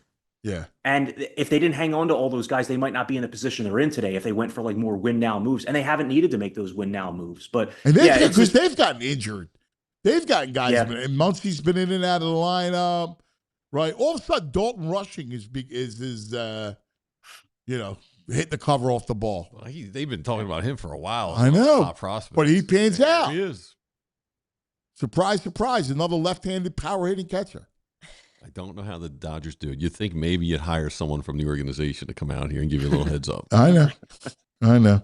Well, that's the next step. Player development's the next step. This is we only waited 40 years for player development, 30 years. About like 120 years. But yeah. I mean, this group is a lot of external talent, like guys you signed or acquired, and there are homegrown pieces sprinkled in. But the way you sustain it long term, obviously, is by graduating those pieces to the majors and them actually clicking. I mean, Andrew Painter, for example, he pitched on Sunday, 4 innings. Seemed like it was a mixed bag in terms of command. Whether or not he helps you this season, you need him to be a stalwart in your rotation moving forward. And if he's not going to be, you need to figure out if you can move him or what you do with him. Because these veterans, they're not going to last forever. You need to be able to at least 1 or 2 or 3 guys integrate them per year. Aiden Miller, it's not happening this year. Justin Crawford has not really performed. But that's the negative. The positive is the way the Phillies are playing on a daily basis for the last, 2 months. Got a lot of dead plants in that organization. Well, Andrew Painter is definitely one of those that breaks your heart, right? Like after all of the time, all of the anticipation, and he just looks lost. I know. My travel ball season ended yesterday, Corey. How'd it go? Not good. We got drilled on Saturday. We had a perfect game tournament, and perfect game is they have a lock on youth baseball. Charlie's a investor in perfect game. Is he? Yeah. A lot of big league guys, former big leaguers, are invested in perfect game, but we got beat up early. It's amazing. There's a pitch count. The kids are on it, which I think is good, but the way they deploy it's weird. You can only throw 21 pitches, all right? And if you throw more than 21, you're done for the tournament. What? You can't come back. 21. You're allowed to throw all game? Well, no. If you throw more than 21, you can't go back the next day. So. Oh, I see. Okay. Right, like 95. Or 85, actually, is the limit. 85 pitches in an outing is the limit. But anything more than 21, you can't come back the next day. So we play these tournaments where there's 12, 15 teams in the tournament. So you run through pitchers. Fast. Right? And like at this age, you know how it is. Yeah. Kids aren't hitting the zone. Right? Like, so you eat through 20 pitches in 5 minutes. It's crazy. Anyway, so we got beat up with Causus, but I love it, Core. I'm sad. I bet. Well, I mean, when you explain it like that, it almost like you're only as good as the last arm on your staff. It almost takes away. And we're not blessed with a lot of pitching. But was it a fun summer overall, though? Yeah, see some improvement from the boys. No, we had it was fun. I love. It's the highlight of my spring and summer. I love it. I just every day, every weekend, and the amount of time in the car. And you know what's cool is that they become like, I've been doing this. Massimo's 13. We've been playing, like, I coached T-ball, right? Like when he was 4. So this has been going on for almost 10 years, right? And like to watch him become a real ball player. Like he'll come back to the dugout and go, "Daddy, like, listen, that ball was high. He, like he knows the zone. Like he's got a great concept of his zone. And just talk, I knew he was going to throw a first pitch fastball. Like talking the game with him, like is a blast. Like, Well, I was going to say that. Reading Absolutely. it, right? I was going to say that. So my dad coached me growing up. And when I think back to those days early on, it's like, I have vivid memories of being in the car on the way home with him after games, talking about everything that just happened, breaking everything down. And that's how you learn the game. It's not just growing like on the field, it's also thinking it and anticipating. Right. And I was just going to ask you, like, when you think back to when you think back to Massimo, like the strides he's made during the season from day one of the season to the end, like I'm sure you saw legit progress, like going into the future. Yeah, right? no, he became like his command of his zone became really good, and he became a plus base. Like he's a great base runner. Great. Like the one thing, he's on first. It's a triple. Like it's because he's like unafraid. He reads pitchers' motions really well, and like he's a great base runner. Like so, it's kind of cool. These little aspects of his game, right, are coming, and like because he's become really good hitter. He only struck out. I think he had like over 100 plate appearances. And he only struck out 3 times. And all 3 times they were called out. So well, with the base running, does that mean that in 20 years that people are going to be complaining about his aggressive base running the way they do with Bryce Harper? It's fun. I'm glad. I know you had that experience with your dad. It's you really fall in love with the game, man. The game is awesome. I love the game. Beautiful game, man. Yeah. It's the best. Yeah. Well, we love you. You're the best. Thanks, buddy. Thanks, Gus. You're the greatest. Appreciate it. I'll see you guys See tomorrow. you over here today. We're having a big party today. Oh, fun. Our man Corey. Yeah, we're having it's all city day. The company's having a big day. So we got Skinny Joey's. Fabulous. All right. They're going to cater. Go. When's the bro going out to get it? Oh, he's got to go get it. It's not getting delivered. I don't know what he's doing. He's moving furniture. He's taking TVs off the wall. Yeah, he's doing everything. But I want to get, Birdman Ben. Bird Ben. Yeah. Right? Birdman Ben. I got him Snuff from Skinny Joey's, Okay. right? Yeah. So Little Snuff, who's all over social media. Yeah. He's a great ball breaker. Yes. I'm going to send him to Snuff School. So Ben's going to learn Philadelphia through Snuff.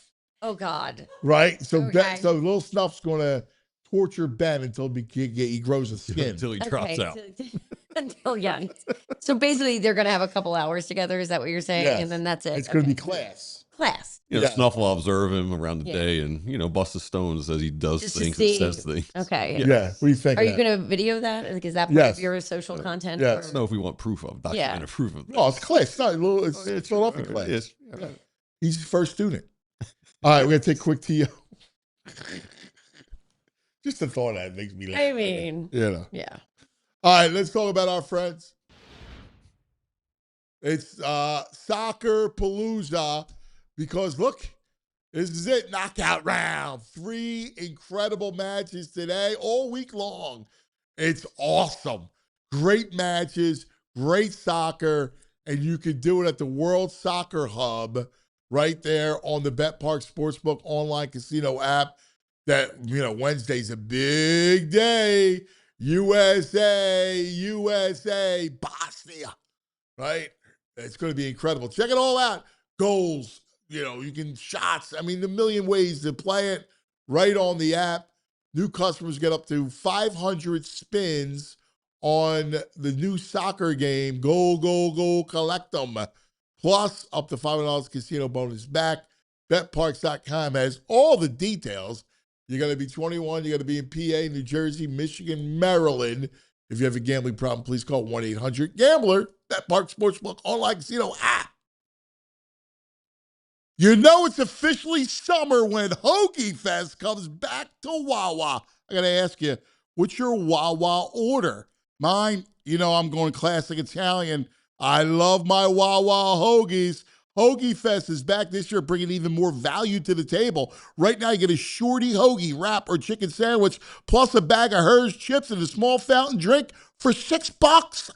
You're extra hungry? It's only $8 for a classic meal. Whether you're grabbing lunch between meetings, fueling up before a game, or making a quick stop on a summer road trip, it's an easy, delicious meal at a great price. I love it. We stop on the way to baseball. Hoagie Fest, fuel up after, between games. Big flavor, great value, same Hoagie Fest energy we all know and love. But it's only here for a limited time, so get it while you can. Hoagie Fest is back at Wawa. Gotta have Wawa. Gotta have Wawa. Welcome back. Hoagie Day this week. They're big. A free Hoagie Day is this week. Right. That's July right. 1st, right? Right. They make and distribute like Yeah. 35,000 Yeah. at the National Constitution Center. That's right. Big day. That's a big day. Big day for Wawa. Real quick, because the VG brought it up, Boston closed its Fan Fest. Yes. You guys, our Fan Fest has been a rousing. What you've done here and your team, it's just been a rousing success every night. It's packed and it's fun. Like, this week's going to be a great week at Fan Fest. Like, watching USA at Fan Fest is going to be amazing. Yeah. Destination. It's become a destination for summer. And yeah, I mean, you're starting to see that some of the cities are going to, start not having, their fan fests or their watch parties. There's, Miami will wind down shortly. Kansas City winds down. I think before I got the quarterfinal, like when they host their quarterfinal, but they're not open every day. They have 18 days in which Fan Fest is open. So every city took a different approach. San Francisco's doing, a decentralized watch parties, given the jurisdictional pieces to that. Santa Clara, San Jose, San Francisco. So and Seattle and Washington did the same. So it's been interesting to see. Houston is all 34 match days they're activating. Dallas is doing the same. We are open for all 39. So even on rest days, there's going to be something for people to do. There's a free concert. There's making some talent announcements coming this week. But like the All-American Rejects are playing a free concert at Fan Fest on one of them on July 13th. So that's exciting. And we really tried to make sure that we programmed it in a way where it is a destination and people can come up and be part of it. And if they want to come up and make, their bracelets at Bank of America or get their soccer card at Kia or visit Pennsylvania's pavilion experience, that, the food vendors are open. There's stuff happening. There's, and that it remains this kind of hub of activity through the end of the tournament. Does Fan Fest show you that cities can use a gathering spot, a centralized gathering spot to watch sports together? Absolutely. Right. I think it is the lesson of this. And to some extent, I think it's a lot of the vision that, Dan Hilferty and the sports teams at the sports complex, I mean, they have for what that, complex can be.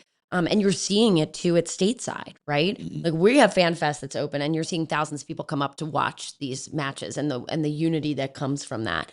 But, the investment that Stateside Live, just made into that property and the way that you can gather around the screen in the back outside and have the 2-tiered bar that people are hanging flags and, I can't even imagine what that is going to be like for Eagles games. Oh my God. Right. It's literally like the extension of the parking lot. Yeah. It's tailgating, but with a little structure. Right. Right. And it's such an incredible, the vibe there has been incredible as well. So that's where Philadelphia Soccer 2026 has been having our hospitality for donors and down at Stateside. And so we've been able to experience all the fan bases that are coming in and celebrating the Croatians, the Brazilians, that's been a huge part of that. But what I think this has proven is that I think if you put a giant screen in a beautiful park and give people the amenities that they need to celebrate, what I think has been the most important lesson out of this is that families have come. Yeah. It's multi-generational. Yeah.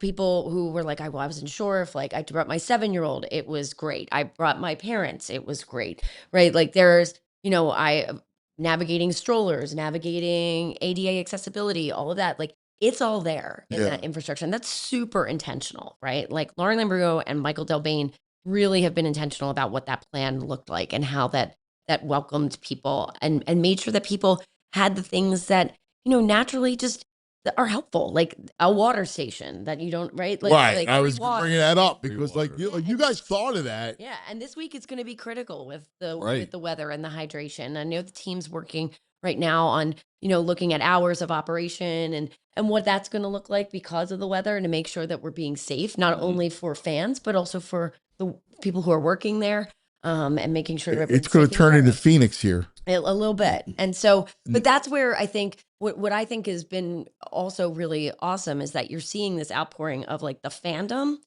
and but like nobody's out of control.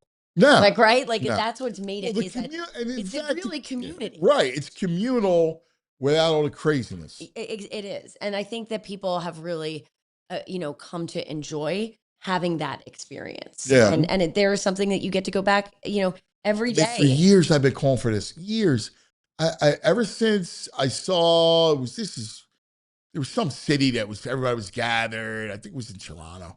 And it was just awesome. It's like, wow, man, this is cool. Yeah. Like we should have all the land down there. We should have something. Well, that's what, look, Lemon Hill, and obviously we're incredibly grateful to the neighborhoods that surround Lemon Hill and have allowed us to do this, and have helped and, been supportive of it. I know there's been some inconveniences and things like that. We recognize that, but it does create a sense of like what the city can do. Yeah. Right. And and how parks can be used. We are the biggest urban park system in the United States in Fairmount Park, right? So just because we're using Lemon Hill, like that, like this idea of bringing people together in that community, that if you can build that, if you can bring infrastructure together that allows for people to have a good time, and it's a safe space. And, we talked about that from the very beginning. The tent poles of, operations is transportation, mobility, and safety and security. And if people feel safe and if people are moving, then they're not waiting in line. They're, that's a massive win, right? And then that's what creates the magic in between. That's what gives people the freedom to do that. And, one other important shout out is that SEPTA has been A+++ during this. And that's huge. That's been a huge component it's huge. of the success, not just in moving people to and from the stadium, but the additional routes up to Lemon Hill. The Flash has seen, I was talking to Catherine at Level. They had seen like 160% increase in the use of Flash because the ad of the Lemon Hill. That's fantastic. Stuff, right in the summer, year over year. Like it just works, and that's a demonstration, I think, of all of the efforts, led by Lauren Lambrugho and everyone at Philadelphia Soccer 2026, working with the city of Philadelphia and Giselle Jones and Bob Allen, and really sitting down and saying, like, how do we create the best environment for that? And you have. It's just been awesome. We'll get back to it in just a minute. Got to take a quick TO, talk about our friends. Got some VG's Nugs coming up on the other side, as well as our love Philly and Murph. That's all straight ahead. But first, a word from our friends. Let's talk about TrueMark Credit Union. That's right. Let's talk about something we like. Something that actually rewards you for spending the money that you're already going to have to spend. Like gas. Like, you're going to use gas. You know that you're going to have to stop. And now, it costs $80 to go fill a tank, right? Look, this is what you get with the Everyday Elite Visa credit card from TrueMark Credit Union. We're talking up to 4% cash back on these everyday eligible purchases. Food, pizzas, gas, all part of it. And for a limited time, new cardholders get a 0% introductory APR on purchases for the first 12 months, then 17.99% APR after that. More cash back, less catch. That's it. Apply today, TrueMark.com, or stop by any of TrueMark Credit Union's 24 branch locations. That's right, rates based on credit worthiness, 4% back on eligible purchases. Bonus categories capped annually, restrictions apply. Visit TrueMark.com for details. Insured by the NCUA. Talk about Dick's Sporting Goods, my favorites. Yes. It's the only store that I go willingly, not kicking and screaming. And you go to the store? Yeah, I'll go to the store. Yeah, my husband needs baseball pants. Yeah. Anthony needs to do whatever. Yeah, I'm in. Let's go. And they have everything. Like, we got summer sports is on the way, fall sports around the corner. So, like, all the cleats that you need for football and soccer, mouth guards, they all got it, all the equipment. And they have all the gear to rep your fan, right? We're talking jerseys and all kinds of fan gear to rep the squads. Super easy. Stop by your local Dick's Sporting Goods anywhere around the area or shop anytime online. Dicks.com before the next big game, whether you're heading to the stadium or the backfields of your local town. Make your first stop Dick's Sporting Goods. Summer sports starts here. Throwing stuff. I didn't even mean it. I just did that and the pen just went. I've got some breaking news. What was that? Well, to anyone that's interested, originally FanFest was supposed to close tomorrow night.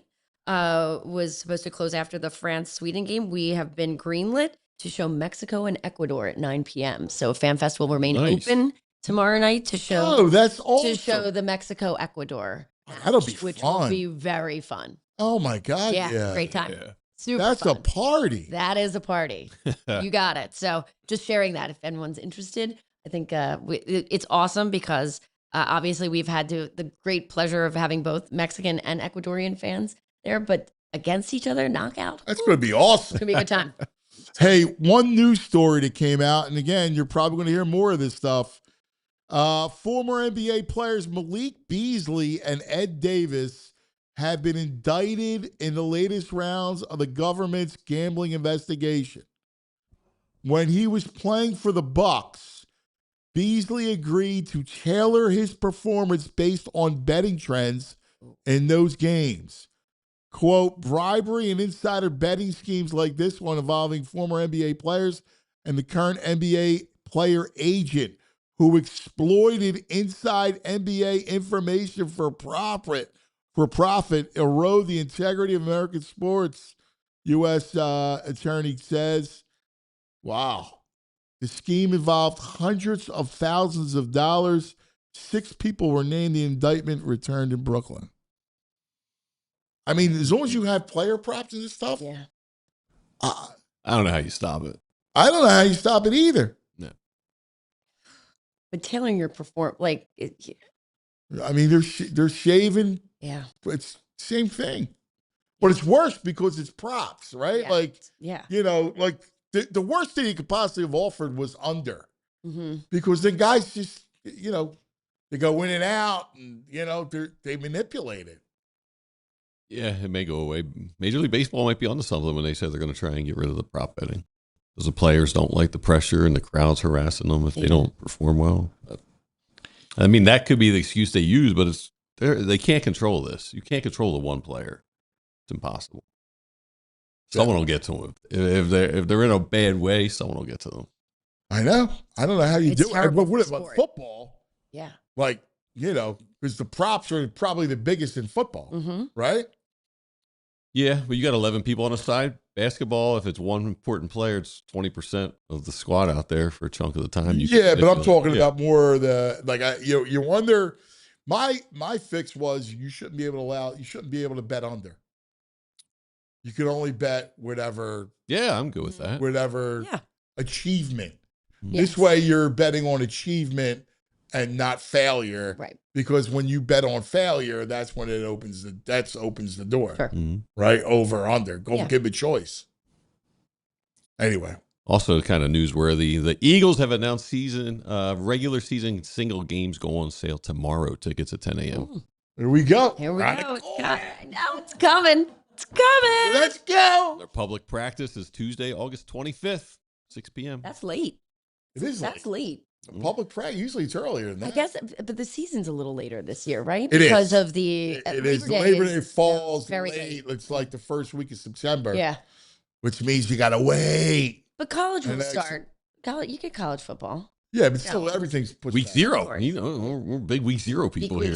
Yeah. I love week 0. In my world, You don't do week 0 parties? Sorry, I can't say that I've done a week 0 party. Oh, yeah. Well, Oh, they're the now best. okay. They're the I best. don't know what you're missing. Oh, I clearly don't. Week 0 is awesome. In fact, in my world, Yes. I would expand week 0 It's a -1. and make it like a Week -1. huge. I'm ignoring the vampire. Okay. And a huge, make it even bigger games, bigger matchups, because people are so starved for football. Your college, you have a captive audience, Totally. right? Yeah. So go big early. In fact, my idea is put the bowl games in front of the season. So you open the season with bowl games because now you're ensured that they matter. So all those Fascinating. Weed Eater Bowls and Texas Bowl, New Orleans Bowl, make them early in the season. And you still have your playoffs, Yep. and they can still be your classic Orange Bowl, Sugar Bowl around the playoff games. Right. But all those other bowls, Yeah. the Fugazi Bowls, Yes. put them in the beginning of the I would season. believe if there was a Fugazi Bowl. Like, I think at this point, like, I would believe that. Like, okay, which, like, I'm trying to think, like, sponsored by, Skinny like, Joey's. right, exactly. Right. Yeah. Hey, live Okay. kickoff of the Fugazi Bowl. Brought to you by, But Olive Garden. I mean, very Yeah. good. Does it make sense? Yeah. You I like trot it that out idea. I like that idea. a Middle lot. of August. Also, you can really sell them. I mean, I look at that from a sponsorship standpoint. Like that dinks that like, you're packing those places. People Yeah. beautiful weather, Yeah. right? Gorgeous weather. It's Everybody's ratings- having the rate. ratings. People watch it. Yeah. Don't encourage him. I'm sorry, but that's Please. It's a it's genius a very good idea. idea. I mean, it's not a bad It's a idea. great idea. I don't think I would call it week 0 though. Like that's Week like 0 is cool. no, Week 0's the hero. no. Saves I'm you from the sorry. No, summer. week 0. It's even better. Like it's 0. It's like there's something about it. The idea, concept, good. The name brand, not so much. Wait, listen, I should defer I to mean, you. I'm just gonna. This is your world. I was at week 0. Like that has like, and if it's like all blowouts, you get people be calling it WEAK 0. Like you can't like. Yeah, I'm not afraid of that. You'll embrace. Okay. Okay. Like. Don't listen to guys like him. Is what kills you. So, Guys like him kill the idea. so like when you do, so like in your week 0, Yes. right? Like what does that look like for you? Like do you like? It's a whole week-long celebration of bowl games every day. Okay. How are Leading you up determine to who gets into a bowl? Saturday. Okay. All this is the last year's. It's the conference. Oh, so you're doing like a Champions League, last year's standings, but those teams last year aren't the same teams this It year. doesn't matter. So whatever. I got Michigan. It's Big Ten's the Big Ten. Right. Who's good? Who's not good? They're all going to be around the same. I'm going to have the top tier Big Ten teams, top tier SEC, Big 12. I mean, come on, ACC. Come on, VG. I know you don't watch college football, but this is what it is. And who does Notre Dame have to play? Well, we'll get Notre Dame. Notre Dame's going to be involved. Right. Okay. So, but we have a week-long thing. Every night, 2 games during the week. Friday, then maybe even I'll add slots during the day because World Cup shows you Yes. that day, summer day sports, weekday works. I can run a whole week 0 festival, college football festival. It's a In month. fact, I want a fan fest Oh, for geez. that. See, but see, this is where you would have to. So the thing is that that's where you could like. Is that I'm surprised like ESPN hasn't gone that route yet because College Game Day is so Right. wildly successful. Yeah, exactly. That's why it's a genius idea. Just picture you at You Fate. like it. I know you like it. I like the idea. Yeah. But I think the night games work. The difference on the summer stuff is that like you might get people to travel to take off if it's their team, right? But like you'd have to think about the fan fest. That's a big No, influence. I know. I'm not. I'm Fans, joking. mans. If it's him and Baldy sitting there alone at Lemon Hill with some meat, they're I- fine. And there's a I- week 0 game on, they're good. Oh my God. I have this like image of you and Baldy like sitting up at Lemon Hill, like with like the iPad and like just watching, By themselves. cracking a couple beers. Yeah. Right. Let's go. Let's go. There's no drinking in Fairmount Park after Fan Fest. So it's just giving that as a like, PSA for the city of Philadelphia. Rules. There are rules, Smokey. I don't like the rules. I know. I'm anti-rules. Okay. Let's do this. Let's take a quick TO. Love Philly Hour. We'll have Murph. We'll have VG's Nugs. And I want to take a look at the week's matches in the World Cup. So that's our schedule for Love Philly begins now.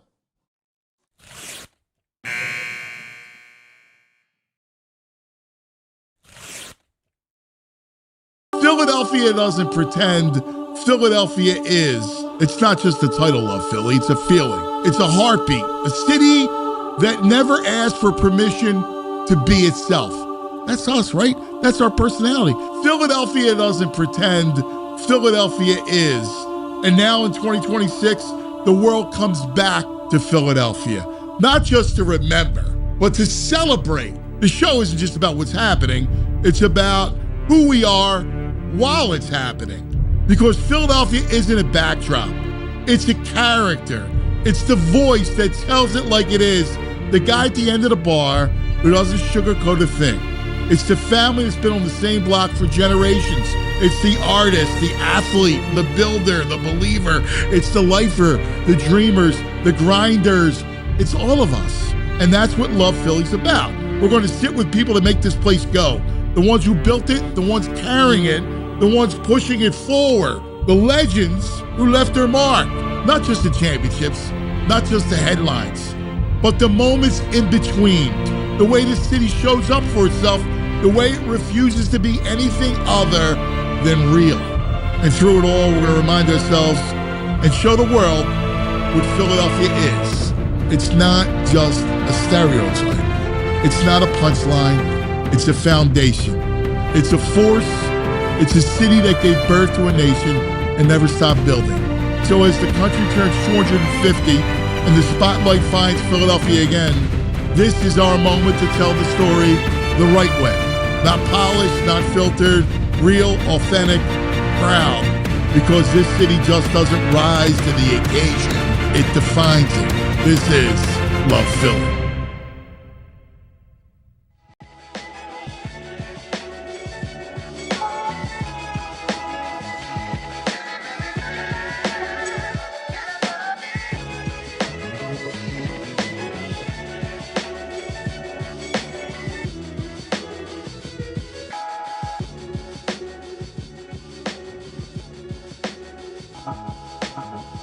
Love Philly, brought to us by Wawa. Wawa loves Philly. We love Wawa. Yes, we do. Welcome into our Love Philly Hour. One of our favorites. This is a great week for us. If we just get through the heat, my God. Meg, There are only two things 97 on Wednesday. Dead sunny. 102 on Thursday. Dead sunny. Phillies play at 1 o'clock. 102 on Friday. 102 degrees. Like, listen, 90. Yeah, 102, we're Phoenix. Feels like fake. 98, 95 on Sunday. So July 4th is 98. 98 on Saturday, yeah. Okay. Yeah. Whew. With a thunderstorm. Oh, Lord. We're going to have another delay. Well, we're very far out on this thing. Yeah, way too Let's early. But by the way, it was actually cool, though. Oh my God, it was awesome. Yeah. Everybody had a blast. Everybody had fun. And everyone stayed. That is, I think, one of the most incredible parts of that. Like, there wasn't people came back into the bowl and filled 68,000 seats. How cool is that? It was really cool. Like, that's cool, man. Yeah. That's listen. I love the way this whole thing. The stadium has looked great. Stadium looks great. The Eagles have done an incredible job with FIFA, but the stadium looks awesome. Who's in charge of the field? So it's a combination. Tony Leonard, right, of the Eagles, really is. He's amazing. He's amazing. They do have a pitch manager from FIFA that has worked with Tony over the last 2 months. But I mean, it's Tony and the ops team. They're incredible. Beautiful. Thing looks unbelievable. It looks great. And there's been slippage in other fields. Yeah. Not here. Mm-mm.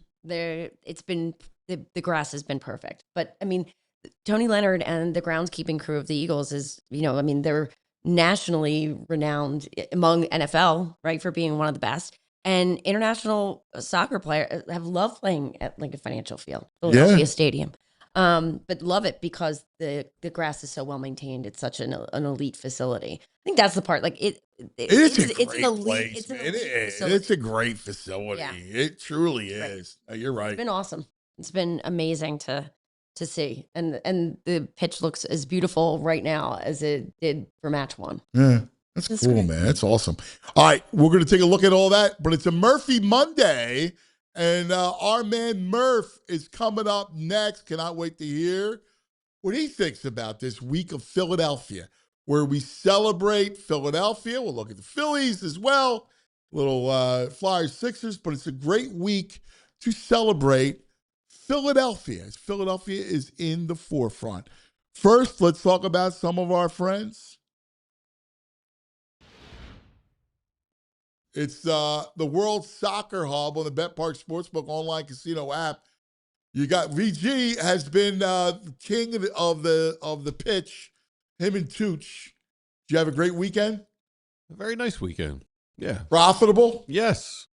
All right, what do you got today? You got 3 matches. Come on. I'm only going first 2. I'm going Japan, Brazil. Both teams to score, -110. Blue Samurai is going to put something up.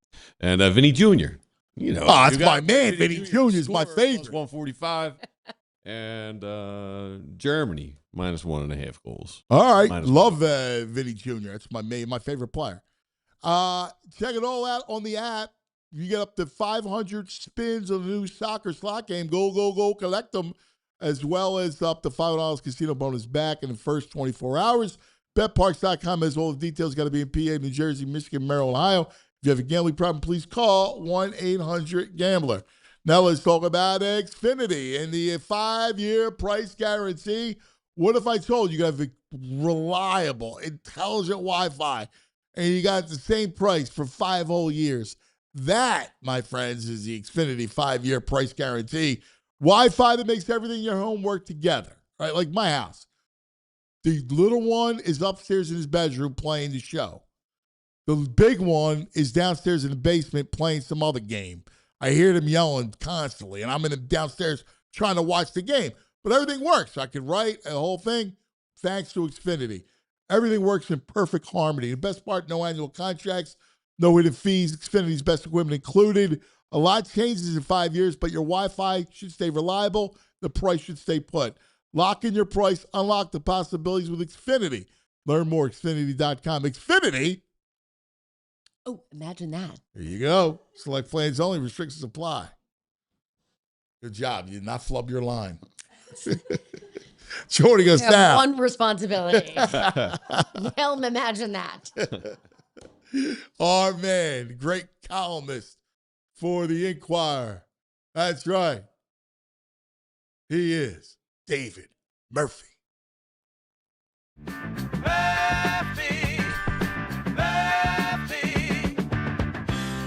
It's time for our man, David Murphy. Good morning, Murph. Good morning, guys. Oh, Murphy. How are you, at a buddy? log cabin? I was not expecting to see Meg Kane on my computer screen when I logged in here. Hey, Murph, how's it going? Good. How you doing? Doing great. Doing great. You know, Meg and I went to college together. Yeah. We know Meg's a huge part of the show. Go Explorers. So we I have, did not know that. we have talked about you before. Well, it's great to see you. It's I've great to heard see your you. name way too much over the last month and a half. Well, I can tell you that past Well July. deserved. Thank you. I was going to say past July 19th, that shouldn't be an issue anymore. We'll be good. Yeah, no, you guys have done a Maybe great for job. a couple We were weeks, and then down- you'll be back. Thank you. I was- Thanks. It's been fun. We were down at Stateside Live for the Brazil Haiti game. Yeah. Yeah, I mean, I think Josh Shoppy and that whole bunch. I didn't get the invite to the VIP room, but I didn't it realize was- you were rolling with that crowd. I'll have to mention that. But to it was a Tim. great- Tim Wilson hooked that up, so I'll talk to Tim. Yeah, no, It was a great scene. The vibes have been off the charts, man. Yeah. It's cool. It's a great event. I mean, I'm like Bill Maher said it best the other night, where he talked about soccer being the best sport, and he goes, not the sport itself, that sucks, but the spectacle, and that's kind of where I'm at. Yeah, it's a spectacle's pretty amazing. I'm gonna say The spectacle is fabulous. Yeah, it's awesome. Yeah, it's really great. cool. I know. It was good to see Shop, by the way. I was laughing. I was like, oh my God. It's like, there's so many people I haven't seen in so long. And like the World Cup is like a LaSalle reunion. Yeah, we're everywhere. We're everywhere. Did you ever, Murph, did you ever cover the Caribbean series? No, but it's definitely on my like bucket list of sports events to cover. It's funny, like I'm not, I actually hate the big events, like the Super Bowl, the Final Four. Like it's just like it's just all corporate and you know, just you're jammed in there and you don't get much, you know, one-on-one access. But like the Caribbean series is like kind of the epitome of, you know, my ideal event to cover, because it just seems so organic and nuts. You know, and like look, the Latin American countries, I mean, just culturally, they have way more fun than us. You know, like it's the vibes south of the equator are just off the charts. And I would love to get. I guess the Caribbean isn't south of the equator quite yet, but the tropics and below, man, it's just they know how to have a good time down there. And you know, I would love to be a part of that at some point. Well, that's why I brought it up. Is it reminded me, the World Cup reminds me of that. I got a chance to cover it, and I fell in love with it. It was just every dancing and those horns. What's those things called again? The vuvuzelas. Yeah. That's the first time I heard it, was down there with them, and it was just an awesome spectacle. Like it was great. And then I covered. There was a game in Monterey, a series between the Mets and Padres in Monterey. It was the first MLB series outside of the United States or Canada. And they had this whole big party. Like, it was awesome. Like, that's what sports around the world is. Like, Japan celebrates baseball that way. Like, that's what, that's why you see I love the soccer influence. Like, we do football really well, but even football could be better and more fun. Actually, you know what, Ant? You just made a great point. Maybe it isn't the Latin American countries. Maybe we're just kind of sticks in the mud ourselves. Because I'm thinking of the Norwegians, and yes, my lord, I don't know if you caught any of the Travelers, but and in fact, I didn't even look to see who won this morning. It's a shame. It's a shame that went to a playoff on Monday, but they were those crazy. Dude, those crazy dudes are sitting on the 18th green doing the whatever the boat is. The rowing. The rowing. And it's just like, man, like I definitely have a little culture. Hovland won, by the way. You know? What's that? Victor won. I said I texted my buddy 2 days ago. Scotty missed the putt. Easy putt. We just in hindsight, we really dropped the ball not betting Hovland with these crazy Nordics in town. I mean, there was no chance he wasn't winning that, right? Right, yeah. That's a good point. So, yeah, we have we always try to the death bet, anybody who's got anything to play for, and I feel like the Norwegians in town for the World Cup is right in the line. Like you got to strike, you got to find the market inefficiencies, and I feel like we missed one. Not betting Hovland the Travelers. Well, but to your point, you brought up Norway, and you what Croatia did in Philadelphia over Friday and Saturday. It was a 2-day festival. It was a Croatian festival that took over Philadelphia. It was awesome. They did the wedding. They hijacked the wedding. Everybody had a great time. There's a celebration of it that's really cool. Yeah, and I think actually to your point, I think the Eagles fan base might come closest to capturing it when they hit the road. The the only problem with the Eagles fan base, it's a little rough around the edges. You know, it really walks the You line don't between. say. Surprised They they only have really know one how to problem. straddle the line between good, clean fun and misdemeanor charges. You know, where I feel like most of the other countries, there's not a lot of anger. You know, not a lot of. It's all very goofy and fun. But no offense to the Eagles. I love the fan base, but I think that's probably the closest corollary if you're thinking about it. Actually, States, you know what the closest thing Packers maybe. in to World Cup soccer in America is college football, because college football has a lot of why we love college football is less about the football, because obviously the NFL is more elite, but we love the traditions, the celebrations, the whiteout, right? Like the horseshoe, the third quarter, Texas A&M, you know, the 12th man, like all that stuff is culture, right? Like college football is celebrated culturally in different parts of the country, right? Like the South, the deep South, how we, you know, the Pacific Northwest, Texas, the Rust Belt, Ohio. Like there's all these parts of the country. The personality of the country comes out through college football. I agree. And like FIFA, it's the most corrupt. It's the most corrupt sport right now. You're not wrong. You're not wrong. But there's something about it. I think that's absolutely accurate, because I think we've talked about this before. One of my sports hot takes is that college football the product itself ain't all that great. There's like 10 good games a year. You know, I know. Boy. We're not going to get into this, but I think let's just agree to disagree and let Murph make the point. Shots fired. But yes, I do think what is attractive about college football is, and what they're you know, not to get on the high horse or anything, but like what they're kind of threatening with the way things are right now, with the transfer portal and the money and everything is you know, taking the focus off that. And I think that's always been what you know, I always said this even in the run up to the debate before NIL went through, was that I think I really do think that most of these athletes get more from college football than vice versa, because it's about, you know, I mean, Texas A&M fans, Texas fans, you know, they'll cheer for anybody. You know, it doesn't matter who you are. You know, like your market value is not necessarily what you think it is, because it's about the name on the front of the jersey and not the name on the back of the jersey. And I think that's to your point, what's great about college football. Like, look, you know, yes, you watch this game to see a live bull run onto a football field. You know, like that's, you know, you watch the game to see live artillery being fired. You know, yes, that's what college football is all about. Mascot, you're right. Like the mascots, the big part of it.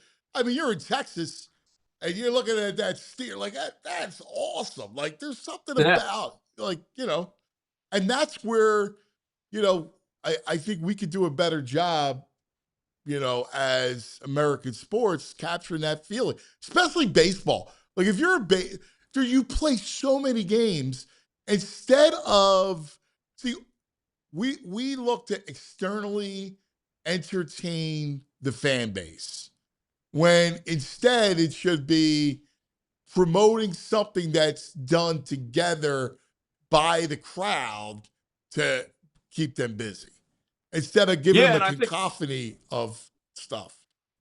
And I've always said this, you know, I've been as hard on the Phillies management wise probably as anybody over the years, but you can't take away the thing that organization does better than any other organization, you know, regardless of city or sport, is they really understand that the product is the experience, you know, and the Fanatic's awesome. You know, like Rich Hoffman and I used to get into arguments in the press box about how he hates the Fanatic, and I just think the Fanatic's like God's gift to creation, really. And I think that's part of it. You know, like they do such a good job of the Phillies do of you know, making a baseball game what it should be. And I think, like, to tie it kind of back to the original genesis of the conversation is I think that, that's why I've always been pro, shooting the arrow when you strike somebody out, or flipping the bat, or doing summer. And I think like the popularity of the Savannah Bananas is kind of, like whatever. You can, whatever. They are what they are, but it's that vibe that kind of, and I think the younger generation likes it a little more. Just they're not as serious as us curmudgeons, and I think it's tough for the Latin guys sometimes because culturally it's just such a different culture. The American baseball culture versus the probably international baseball culture, and look, you can, I'm not totally downgrading on the American baseball culture. I think there's something to be said for Chase Utley just, showing up and doing his job, but at the same time, it's about but it's not fun. And I agree. I'm with you. The way I look at it, and it's interesting because what was so great about the run in 22, right? That song was a huge part of it. Whatever you think about the song Dancing on My Own was awesome. And if you were in the stands when that thing was playing and everybody singing, you got chills. Go to the World Cup. I never even thought about John Denver in my life, right? Like, I would be so out on country roads. It's not kind of what I'm out, right? I freaking love it. It's nothing bad. It's awesome. The whole stadium singing it. Like, it becomes the anthem of Team USA. Mm-hmm. It's awesome. Like, just like the anthem was Dancing on My Own, when everybody's into it, involved in singing, it makes for a great experience. Yeah, and in our defense, as a country, this is Bill Maher had a great monologue on it the other night. Like I said, like his whole point was, and I've seen several people make the point, and I think it's a very kind of cogent one. The great thing about the World Cup for Americans is it's kind of like allowed us to see our country through the eyes of some of these crazy, the crazy Germans that are like driving around looking for moose, and like it reminds us that, hey man, like we got a pretty cool cool country. It gives us pride. Yeah. And I think it's been great. I think it's been very, I think it's been very healthy and I didn't know I really didn't think much about it. The fact that America was hosting it. I didn't really know what to make of it. I don't know that I thought, it would be that big of a deal to have games in Philadelphia. I mean, it's 6 games, in the you're talking in front of the president. No, I know. You're talking in front of the Queen. But the thing is Murph, that's absolutely right. Like I'm giving a compliment because it turned out where I was like, wow, this is actually really freaking cool, And I think that was your message. That was the message. Don't run to the shore, embrace it. Yeah. And I think the other part of that though is that Murph, I think that has always been, that was the challenge for every host city, right? Like it not just Philadelphia. In Philadelphia, our challenge, we always said, was that like, we know ourselves, which is like, people will be like, oh my God, I'm going to leave. I'm going to get out of here. I can't, I'm going to work remotely for 2 months. I just don't want to deal with this, blah, blah, blah. And then they like Philadelphia, and you tell people it's going to be a big deal, and they go like, it's not going to be that big of a deal. Like, I'm not going to feel it. It's not that big of a deal. Nobody likes soccer. People aren't coming. And then all of a sudden they're like, oh my God, where did all these Ecuadorians come from? Right? Right. And then all of a sudden everyone's running. What are the Croatians? What are they wearing? Right. Got a tablecloth. Yeah, that's right. This red and white checker thing is really taken off here. So like, I think that all of that it's exactly the point you're making, which is, at a time where I think there was a lot of questions around whether the World Cup could work in America, right? Given a lot of different things, the World Cup is not only working in America, but it has thriving, it's thriving in a way that I think has given a lot of pride, and also a way for people to be proud about the country and recognize, you're right, all of the beauty of it. I love the German guys chasing the moose. I mean, the Tartan Army took out a billboard. Visit Scotland took it out a billboard that said in Boston, your bars fought bravely. Like, I mean, that's like, right? Like, I mean, how cool is that? Right. Your bars fought bravely. Thank you, Scotland. That's awesome. Yeah. So that's Yeah, I mean there's no higher authority. Right. Right. Right. Like that connection that we've all had. Like and you said something, Murph, that's so true that all of a sudden we woke up going, yeah, I guess our country is cool because of all the freaking strife. Again, if we could just get rid of all the leaders throughout the world would be such a better place, right? Like, Well, you're gonna get a knock on your door tonight from the authorities. Yeah, I get what you're saying. But Yeah. yeah, you know, I mean, not literally get rid of the leaders, but yes. yes, yeah. Like all leaders, all politicians, I'm with all you. that stuff.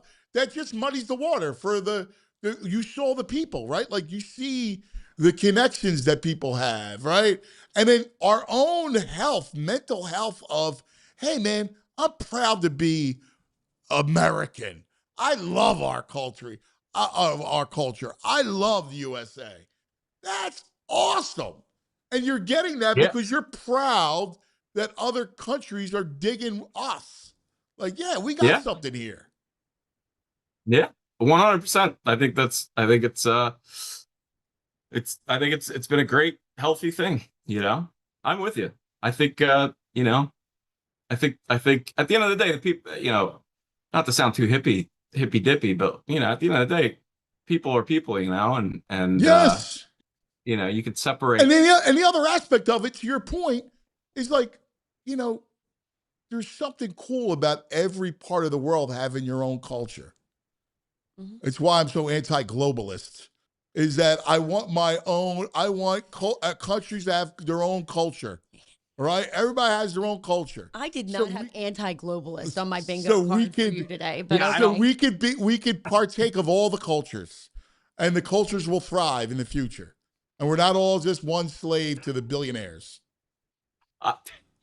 Wow, man, you're like Getting you're a couple deep. steps away from like really like starting an underground Movement. you know. Movement Not starts here. underground when you're recording it live. Yeah. Like Che Gargano. that's right. He's Anthony's in his basement at night on his shortwave radio, like, you know, Hanoi Hannah. Just say no to the globalists. That's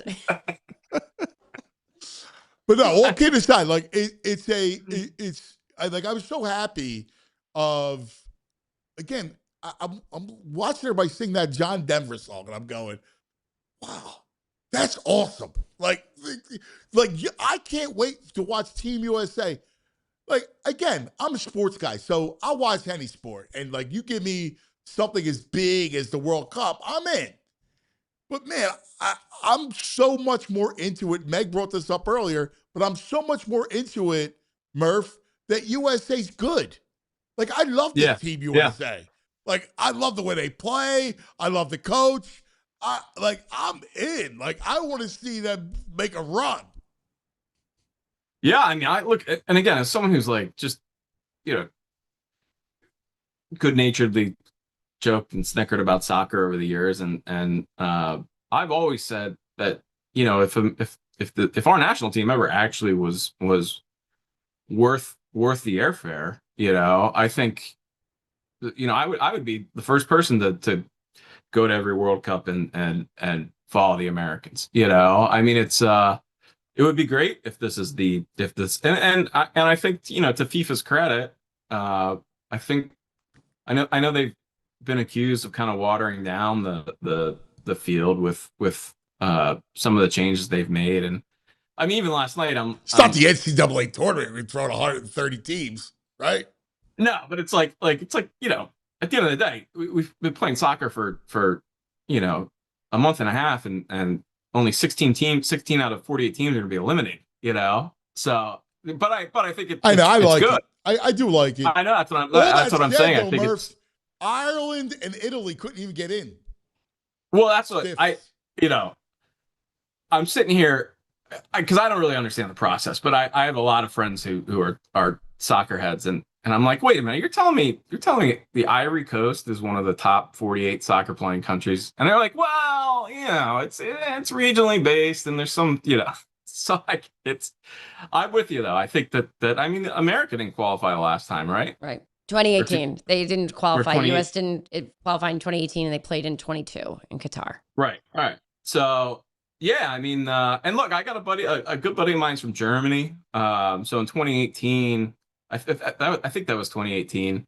You know, going out and watching the games. You know, watching the games with him, and you know, I remember soccer's funny because it's like I don't watch a ton of it at all. I mean, I've covered a bunch of it, you know, through the years, but you know, like watching those you know, that I remember watching the first round of 16 Germany game with him, and it was just like a different sport from watching, you know, Americans play soccer, or some of the. Now again, this was 10 years ago, and it's different now, and I think that was always the goal. I mean, Pulisic is what, one of the top 5 to 10 players in the world, probably. Yeah. It's and it's great. I mean, look, and it's funny because a lot of it is I don't know how Delco became such a How cool is that? Because of the soccer union. hotbed, but Because yeah, but I mean, the union, the you know, academy. like the Sullivans. I mean, they're huge. It's not just Cabin. I mean, that family is Yeah. uh, They're like you the know, Mannings. Yeah. yeah, They really Johnny are. Appleseed. Yeah. So it's like it's cool to see, and Pulisic obviously is Hershey, and right, he's he's one from Hershey. Yeah. So it's cool to see, like, you know, it's cool. Like, I know Philadelphians, we kind of take credit for everything, any tangential connection we have to anything. But if We you look should. at it, like, I mean, half the referees are from Delco in the NBA, Right. you know, and I mean, for better or for worse times. I was going to But, say, yeah, that's a mixed bag. you know, I mean, like, look at like the This is one college. man. You know, Delco's kind of the cradle of college basketball coaching too. You know, so it's kind of cool to see. It's kind of cool to see the local, at the very least, Mid-Atlantic kind of breadbasket of athletic performance show up too. And I really do hope I would love for soccer to become a huge thing, at least on the national stage, because like you said, it's a perfect sport to watch too, because you don't really have to pay attention half the time. So Also, it's 2 hours. I'm going to say, like, there's It something is. really nice about like the timing of it. Like it's Yeah. it's 2 hours. I know you prefer like a 3 hour and 25-minute endeavor Yes. with lots of commercials. Well, no, I don't mind I the just commercial. can't Like a football game, like I like the length of it. Mhm. I hate when they talk about shortening. In fact, I'm I'm with so you. mad that they cheat us of plays. Like they start the clock all the time. Now, used to be out of bounds, the clock would stop all the time. Now it's inside 5 minutes to halftime, the end of the game. They cheat us of plays. Like it's why one of the reasons I love college football is that it's still true football. Like you get 3.5 hours, and it's an epic day. Anyway, I'm sorry. Yeah, I would say that. Yeah, I'm on the flip side where these college games are like, first of all, why does college halftime have to take an hour long? Like I watch a college football game and then I forget by the end of halftime that it's still on, you know, and then 3 hours later it is still on. It's I actually think I'm with you. I think the NFL. I love the NFL. I mean, I wish games were, you know, 8 quarters. But I will say, covering a nationally televised primetime game in the NFL is just brutal. The amount of commercials and stoppages and stuff. That's the one where they've gone a little over the edge. Where it does to me. Yeah, because you impact the score, they go Right. touchdown, commercial, extra point, Yeah. touchdown, kickoff, commercial. Yeah. I mean, frankly, at this point, the only reason the kickoff exists is for Yeah. commercial breaks, you know? Yeah. But yeah, and I think that you know, I think that soccer does have it. And I think, you know, I get why the hydration break controversies was such a big thing, because there is something about just being able to watch 90 consecutive minutes, you know, or 45 consecutive minutes. I need it, bro. I'm conditioned that I need the hydration break as a viewer. Like, Well, it's also a hydration I like break. it. it's a hydration break for the viewer too. You know, I think that I like it. I think What do that you like about a yeah. hydration break? I like it. I need a break. Like, it's too much going 45 straight and a half. What? I want to see a break. I gather myself, think about the strategy, what's going on, you know. What? Yeah. Get out of here. Yeah, I do. I like a break. I think you need a break. Thinking about what you would tell the players during the Yes. hydration break, how you would adjust the Yes. strategy. Yeah. Yes, exactly. He would tell them all about globalism and its perils. There'd be a soapbox involved. Yeah. Well, you know. Hey, we go from soccer celebration to baseball celebration, and we're going to have MLB all of a sudden will be Mecca of baseball. So we're counting down to that point, and the Phillies are 3 games behind the Braves. Looky. This is something, Murph. Fights. Could be a big summer of 26. It sure could be. They've been great, man. But again, you know, I'm very interested to see what they do over this next month, because I was looking it up the other day. They're like they're bottom 5 in OPS at like pretty much every position except the ones that Bryce Harper and Schwarber play.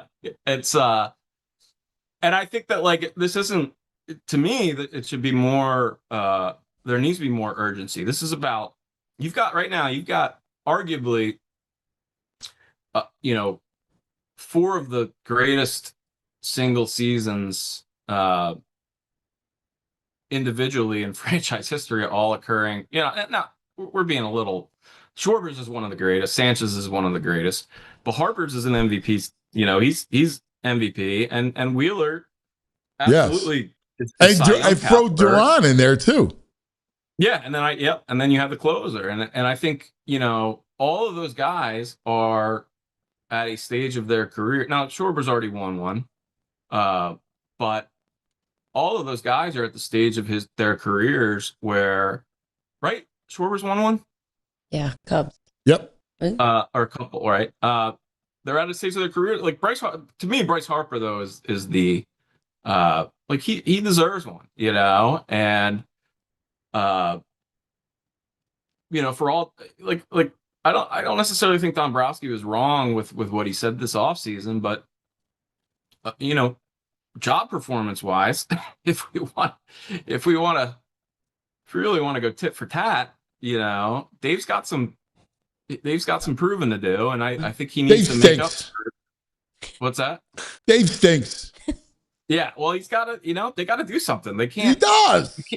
It's not sustainable to win games the way they're literally winning just on the strength of Kyle Schwarber being superhuman, Bryce Harper being great, and let's face it, nobody thought Brandon Marsh would have the year that he's had. Like, this was no, he's been the one guy that you can say, okay, Right. and Marsh has contributed a little bit, but other than Marsh, he's the only one you can even say has contributed a little bit. Everyone else is literally in the lineup at least 30% below league average in OPS. I mean, you're not going to be able to win. You're not going to be able to last an entire October with 5 spots in your lineup that are, you know, giveaways, and they got to figure out a way to kind of broaden their base of people who are actually contributing. I mean, when you look at the run differential of the first place teams, the Braves are at 88, Brewers are at 120, Dodgers are at 115, and the Phillies are at 2.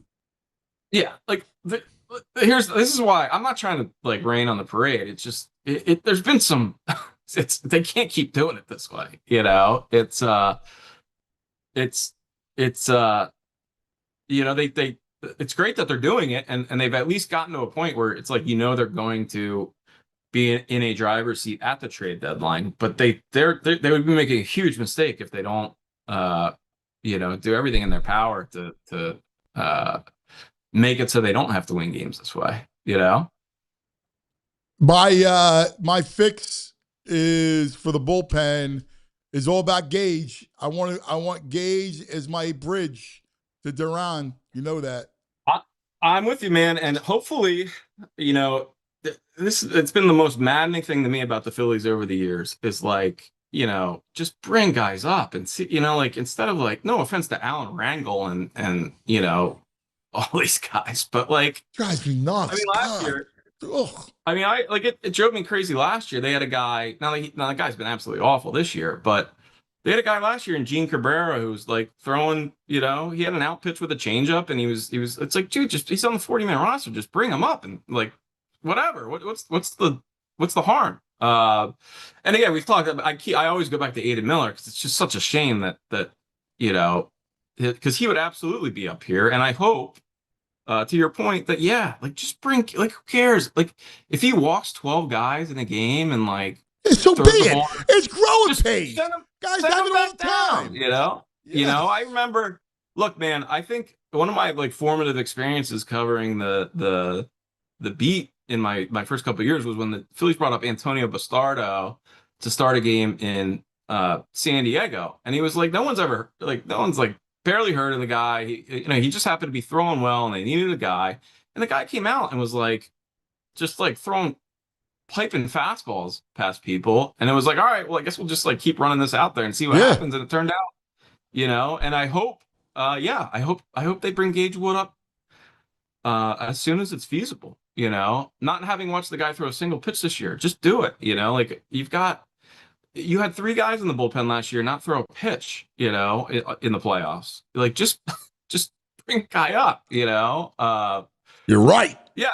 Yes. Like Crawford, like Crawford not being on the roster last year. He was hurt, sure. I get there was concern there, but it's like you'd still rather have a hobbled Justin Crawford trying to run out a sack bunt or a bunt and a squeeze play than Nick Castellanos, when it really matters. I mean, like Justin Crawford could hop from second to third base faster than Nick Castellanos could run at full speed. And it's like, why didn't they have, like, instead we have Walker Buehler, on the roster for what purpose, And I think that's something that, they got to go.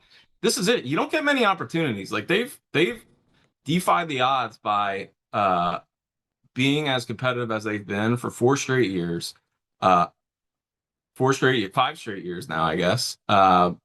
They gotta, Zach Wheeler's not getting any younger. At some point it turns for everybody, and they need to go all in, and I don't know what that means. I don't know how that expresses itself, but that needs to be the attitude 100%. Because it is. This team's worth getting excited about. They absolutely, with these 2 guys in game 1 and game 2 on the mound, and Schwarber and Harper, in the lineup, they absolutely can beat anybody. I'm with you, brother. Always great hanging with Murph. We love our Murphy Mondays. Where are you at, by the way? Right. Me? I'm in the same place. I'm just we've been renovating the house. I'm like slowly nice. getting. I bought this bookcase off Facebook Marketplace. It was a great deal. Moved it myself. Good. That's a whole good. story. But we'll get it. Thanks, man. It's still there. Yeah. Nice piece. We're good. We're getting there. We're getting there. Now I just need some books. I gotta borrow some of these like fake books that I can put in my bookshelf. You're the greatest. Anthony's gonna send you some Revolution anti-globalist books. Yeah, I'll get Anthony's gonna send me his anarchist cookbook that I could Anarchist Guide to the Universe. Anarchy 101. There's actually a lot. There's like the Italians were big anarchists back in the day. You don't want to mess with them. So basically what we're saying, this tracks. This tracks. It's cultural. Yeah. Love you, buddy. Thanks, Murph. You're the best. Right. Good to see you, Murph. See you guys. David Murphy, our man. He's terrific. All right, let's take a quick TO, come back. Talk about some of our friends. We got some nugs. Go through the what's going on. Hey, you know what's happening down in South Philadelphia, the big tournament. Meg's here, the whole thing, and then we got MLB, all this stuff. Summer sports starts here in Philadelphia and at Dick's Sporting Goods. So whether you're getting ready to cheer on your favorite team or the kids to gear up to hit the field, Dick's Sporting Goods, your one-stop shop for everything you need. That's right. Dick's would be great globally. That's where I'm at. Dick's Sporting Goods, all about sports. The great equipment you need for every sport that you play. Soccer, baseball, football, softball, it's all right there Stop by your local Dick's Sporting Goods store anywhere around the area. Shop online anytime. Dicks.com before the next big game. Whether you're heading to the stadium or the backfields in your town, make your first stop Dick's Sporting Goods because summer sports starts here. Dick's. You know it's officially summer when Hoagie Fest comes back to Wawa. I got to ask you, what's your Wawa order? Mine, I'm going classic Italian. I love my Wawa hoagies. Hoagie Fest is back this year, bringing even more value to the table. Right now, you get a shorty hoagie, wrap, or chicken sandwich, plus a bag of Hers chips and a small fountain drink for $6. You're extra hungry? It's only $8 for a classic meal. Whether you're grabbing lunch between meetings, fueling up before a game, or making a quick stop on a summer road trip, it's an easy, delicious meal at a great price. I love it. We stop on the way to baseball. Hoagie Fest, fuel up after, between games. Big flavor, great value, same Hoagie Fest energy we all know and love. But it's only here for a limited time, so get it while you can. Hoagie Fest is back at Wawa. Gotta have Wawa. All right, welcome back. So, guys, a couple things. One, VG, you got some nugs. Two, what are the odds of USA maker? I'm so into this USA soccer. What are we thinking? If they beat Bosnia, it sets up for what showdown? Let me check. I will pull it up right now. It's definitely Bosnia, and then it would be, I know, July 6th, so Monday. Not quite sure what the Bless you, Jules. Looking at what that path is. There's always so many different things that are being shared. I know, because you're playing a winner of winner of winner of winner. They'd be paying the winner of Belgium and Senegal. Which, by the way, is winnable. Is winnable. They could beat Lukaku. Yeah, so they could. So, yeah. So and that's, De Bruyne. So, De Bruyne. De Bruyne. Yeah. Yes, but Belgium, Senegal, that's who we would get in the round. That's who the United States play in the round of 16. So Belgium probably wins that game. Yeah. Probably Senegal has. I mean, Senegal's pretty good. Yeah, but Belgium's like one of the they're an older. They turned it on the last game. Yeah, they were like a very classic European team. Yeah. I would say I think that'll be really tight. I think that'll be a really good match. Mm-hmm. But Senegal is very good. So it's not a. I like watching Senegal play. Yeah. It's not a fait accompli in any way, shape, or form. And then if they won in Seattle on July 6th, they would go to the quarterfinal in Los Angeles. Wow, that would be unbelievable. On July 10th, which would be epic. Yeah, that would be awesome. I mean, today, once again, let's go through the week real quick. Brazil, Japan, then, which is great today at 1 o'clock, 4:30, Germany, Paraguay. Then the Dutch versus Morocco. You like all favorites? Everybody wins? Yep. Yeah, I think so. Right? Brazil, closer, Germany. The Netherlands-Morocco game will be the tightest. Yeah. Really? Yeah. I thought the Dutch. Now the Dutch won't. Morocco's tough, man. They were a Final Four team in 22. They're very good. Yeah. Like they are. 2-1 game. Yeah, I think that's. I'm with you, VG. All right, tomorrow, Ivory Coast, Norway.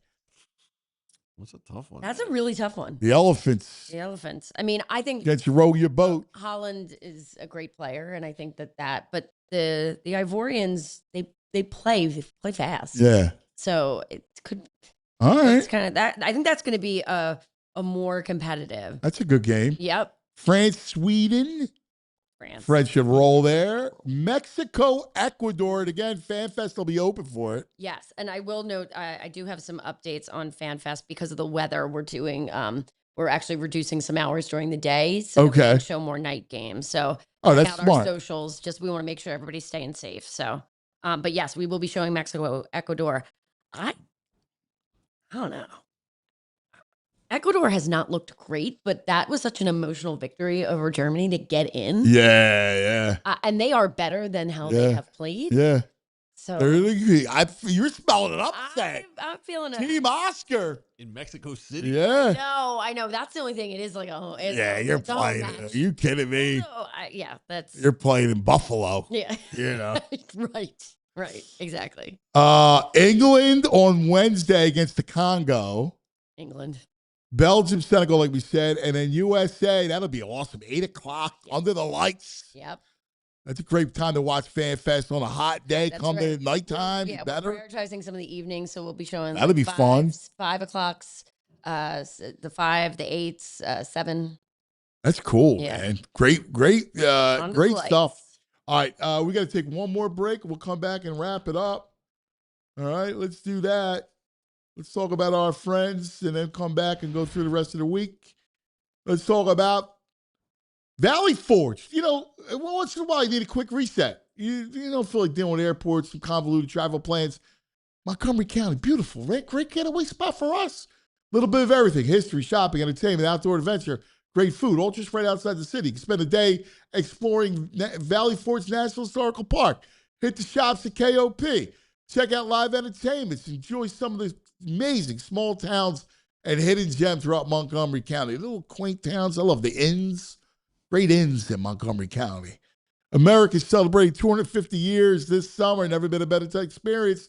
The experience, the history, the stories that helped shape our country. Whether it's a couple trip, family weekend, sports road trip, just a chance to unplug for a few days, Montgomery County makes it easy to get away without going far. Plan your trip, book your stay, start your retreat today.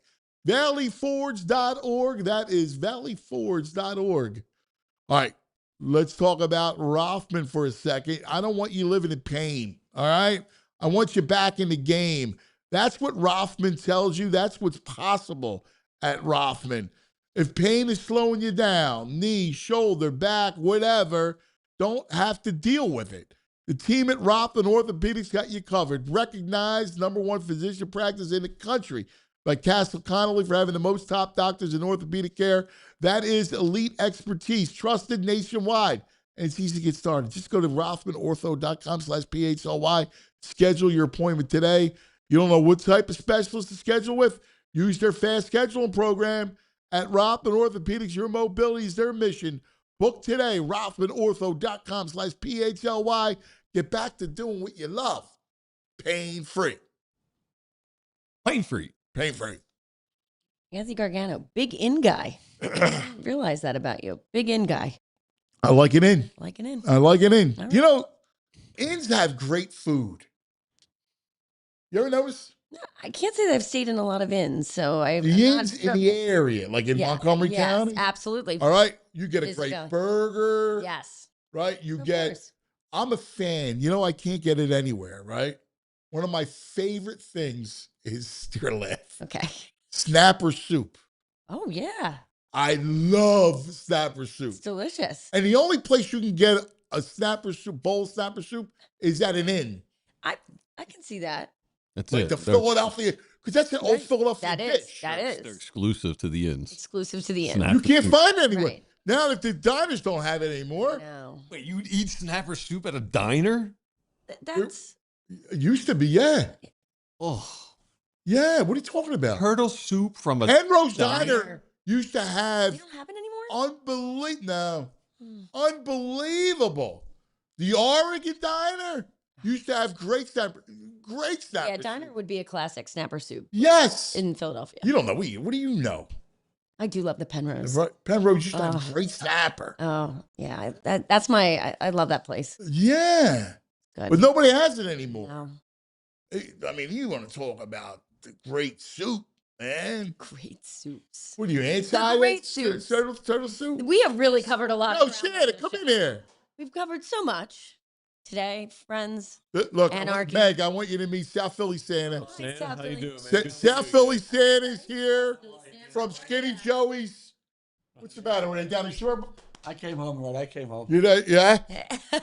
Where they at, Danny? Where's Snuff? Down the shore? Snuff is home. Joey's in Florida. I know Joey's in Florida. Is manning the Gogs has the keys to the castle. manning. His father ran the vet, Awesome. all right? All right. He runs the steak joint. I love all the flags on top. That's nice, right? Very nice. Yeah. For a He was a Yes. he was a vet rat. Like always a rat. He had everything. South Philly. Oh my God. From 73. That's awesome. Yeah. Awesome. The great South Philly What Santa. are you doing, cuz? We're doing our show, buddy. Man, You got any soccer picks for the crowd? I ain't messing with it. My man. I don't know. Always good seeing you, brother. Oh, yeah. Yo, there's a Nice kid to out there, meet you. Ben. All right? Make sure you buy. We got to teach him how to be a Philadelphian. So you got, yeah. He's out there now? Yeah. So go bust Yeah, his he's balls. afraid of birds. Yeah, he's afraid of birds. Tiny birds. Very tiny Yeah. ones. That's South Philly Santa. There's a lot of action going on here. Yes, it's crazy. There's anarchy going on. Oh, that's the word of the I day. was to say, I was like, again, we're covering so much ground. Yes. Snapper soup, anarchy. Right. In Is it part of being American? Is like you want to be in America. It's snapper soup and ends. Revolution. revolution. All right. I think the fact that he For the called you country. Che I'd like to Gargano revolt is against definitely- diner snapper soup myself. You never had it. I guess there's certain things you get at a diner: burger, eggs, No, pancakes. dude, a true Philadelphia diner has Kelly's snapper soup. Seafood. There you go. Yeah, In the Kelly's Northeast. seafood. I get Gallows up in the Northeast. I get it. Yeah, Like sure. those true diners of Philadelphia. That's a Philadelphia delicacy. Turtles right out of the school. Dude, there's a creek. Creeks everywhere. All right. Gotta say it's a crick. Good Philly Creek. Is it Crick. creek or creek? In Philadelphia, it's a crick. Yeah, where we grew up was a creek. Yeah, it's a crick. We had no creeks Yeah. downtown. No, No creeks. you had the lakes. Yeah, Right, yeah, the lakes. yeah. Right, the lakes. Jeez. Well, Oh, guys. you are the best. We love when you come here. Thanks. It's been a blast. You're the as greatest. Always. As always. You're the greatest. Jules rules. Julia. VG, you got anything for the people on the way out? I gave it. Japan, Brazil, both teams to score -110. Vinny Jr. to score +145. Germany -1.5 is -105. That's you and Chooch. That's your menu for you That's guys. what I'm going in for early. Yeah. Yeah. I All don't right. get exotic. Every day, the two of them. I love I'm in this chain. The two of them have this chain. And are you just an observer? Yes. You're- I don't you're- buy. No. He doesn't like to make He's- money. And the other thing is, then he has to do the meme. You did the meme last That was a time. great meme. It was a horrible meme. That was a good one. It's horrible. What It's meme horrible. did you There's a meme. There's stupid meme. I agreed with something Tooch said. I gave a great exactly meme. Oh. Yeah, it's stupid. Like you don't do that to dudes. You don't do memes. Come on. I don't know. I'm going to use that Sophie Cunningham point at something. Thank you. That's a great meme. Yes, That's an outstanding meme. Mhm. that would have worked. But And he's- Mr. Met has to be worked in now. Mr. Beckman's good. Mr. Met's really good. Yeah, that's good. That's going to keep going. That's good. Did you see Yeah, Ben? Ben update. Snitch? Professor Giving out Snitch. his number. Yeah, jeez. That's South Philly Santa, a.k.a. Snitch. Oh, those are some nicknames there. You don't usually see those two come together. Like, oh, South Philly Santa and then Snitch. Like, those are very distinct nicknames. Ben, Oh, here he is. Ben, our bird lover. Did you meet, Wearing an did Eagles. you meet South Philly Santa? I did. He told me he texted him for some training. Yeah, you're going to go to Philadelphia class. All right? Right. Instead of high school, Yes. you're going to go to Philadelphia class. The bro's a graduate. Yeah, he's a graduate. Yeah. Yeah. Forever, he used to Oh say, my God. when Passyunk Avenue Yes. became like exploded. Yeah. When it became Right. Passyunk Avenue. Became a hit, like Right. all the hipsters and everything. Love East Pass. He would call East Passyunk. Like we never called Yeah, it East East Passyunk. Passyunk, We right. called it Passyunk. Go to Right. Passyunk Avenue. Like we were going, like we used to Yes. go there as kids to get, shoes, the Easter outfits. That's where we got my goddaughter's communion dress. Where'd you get it at? I don't remember the name of the store, but that. Probably It was one of Jody's. my cousins. Oh, probably. You probably went to my cousin's store because Yeah. you used to have all that. Yeah. Yeah. So That's beautiful. yeah, we did that 2 years ago. She loved Yeah. it. She looked beautiful. Avery He Clare. used to call it East Passyunk. East Passyunk, he would say. Oh yeah, that's So I sent him this. that's I sent him the that's his South Philly suburbs. That's Santa. his suburbs coming out. Yeah, I sent him to South Philly Santa for school, for Okay. class. Class. That's important. Yeah, he graduate. You can just we're call it the Proud Avenue. graduate. What's that? Called the Avenue, right? Yeah, go to the Avenue. Yeah. We would do that at Kensington Take- Avenue. Yeah. We go down the Avenue to get some clothes. Yeah. Yeah. That's where I got my community dress on. Hell Arena. She was a delight. Yeah, oh, they were. I used to hate going. What's her name? They would go, you get your Easter suit, and they would be like, all right, tighten the crotch over Yeah, here. yeah. And they're like, I'm like, oh, man, stop talking when you're talking crotch. And Right. get the head out of my. Yeah. I remember going down there and it was like, Yeah, you're like, it's like 7. I'm like, why is this lady yelling at me? This doesn't seem. I know. It's like, It was like traumatic to go. right. When they bought you clothes back in the day, it was traumatic. Yeah, I hated that. No good. No good. All right, well, that's our next show. Anyway, Wanamaker's up on a boulevard. Oh, yeah. Wanamaker's on the boulevard. Sure. This was it. Yep. Yeah, you had it made. Pops hit the number. That's where we go shopping. Yeah, right. Wanamaker's. Made the number. Let's go. That's great. All right, Jules rules. We love you, Jules. Thanks, Jules. All right, Queen. All right. Queen of see ya. soccer. Off to FIFA Fan Fest. Queen of Draggler and the Prince of Darkness. Perfect. What's the vampire name? What is it? Darkness? I don't know. Prince of Darkness? That's the devil, Prince of Darkness. Oh. You're not the devil. You're just Dracula. Yeah. All right. Have a great day, everybody. We love you. See you tomorrow. We all silly like the mayor.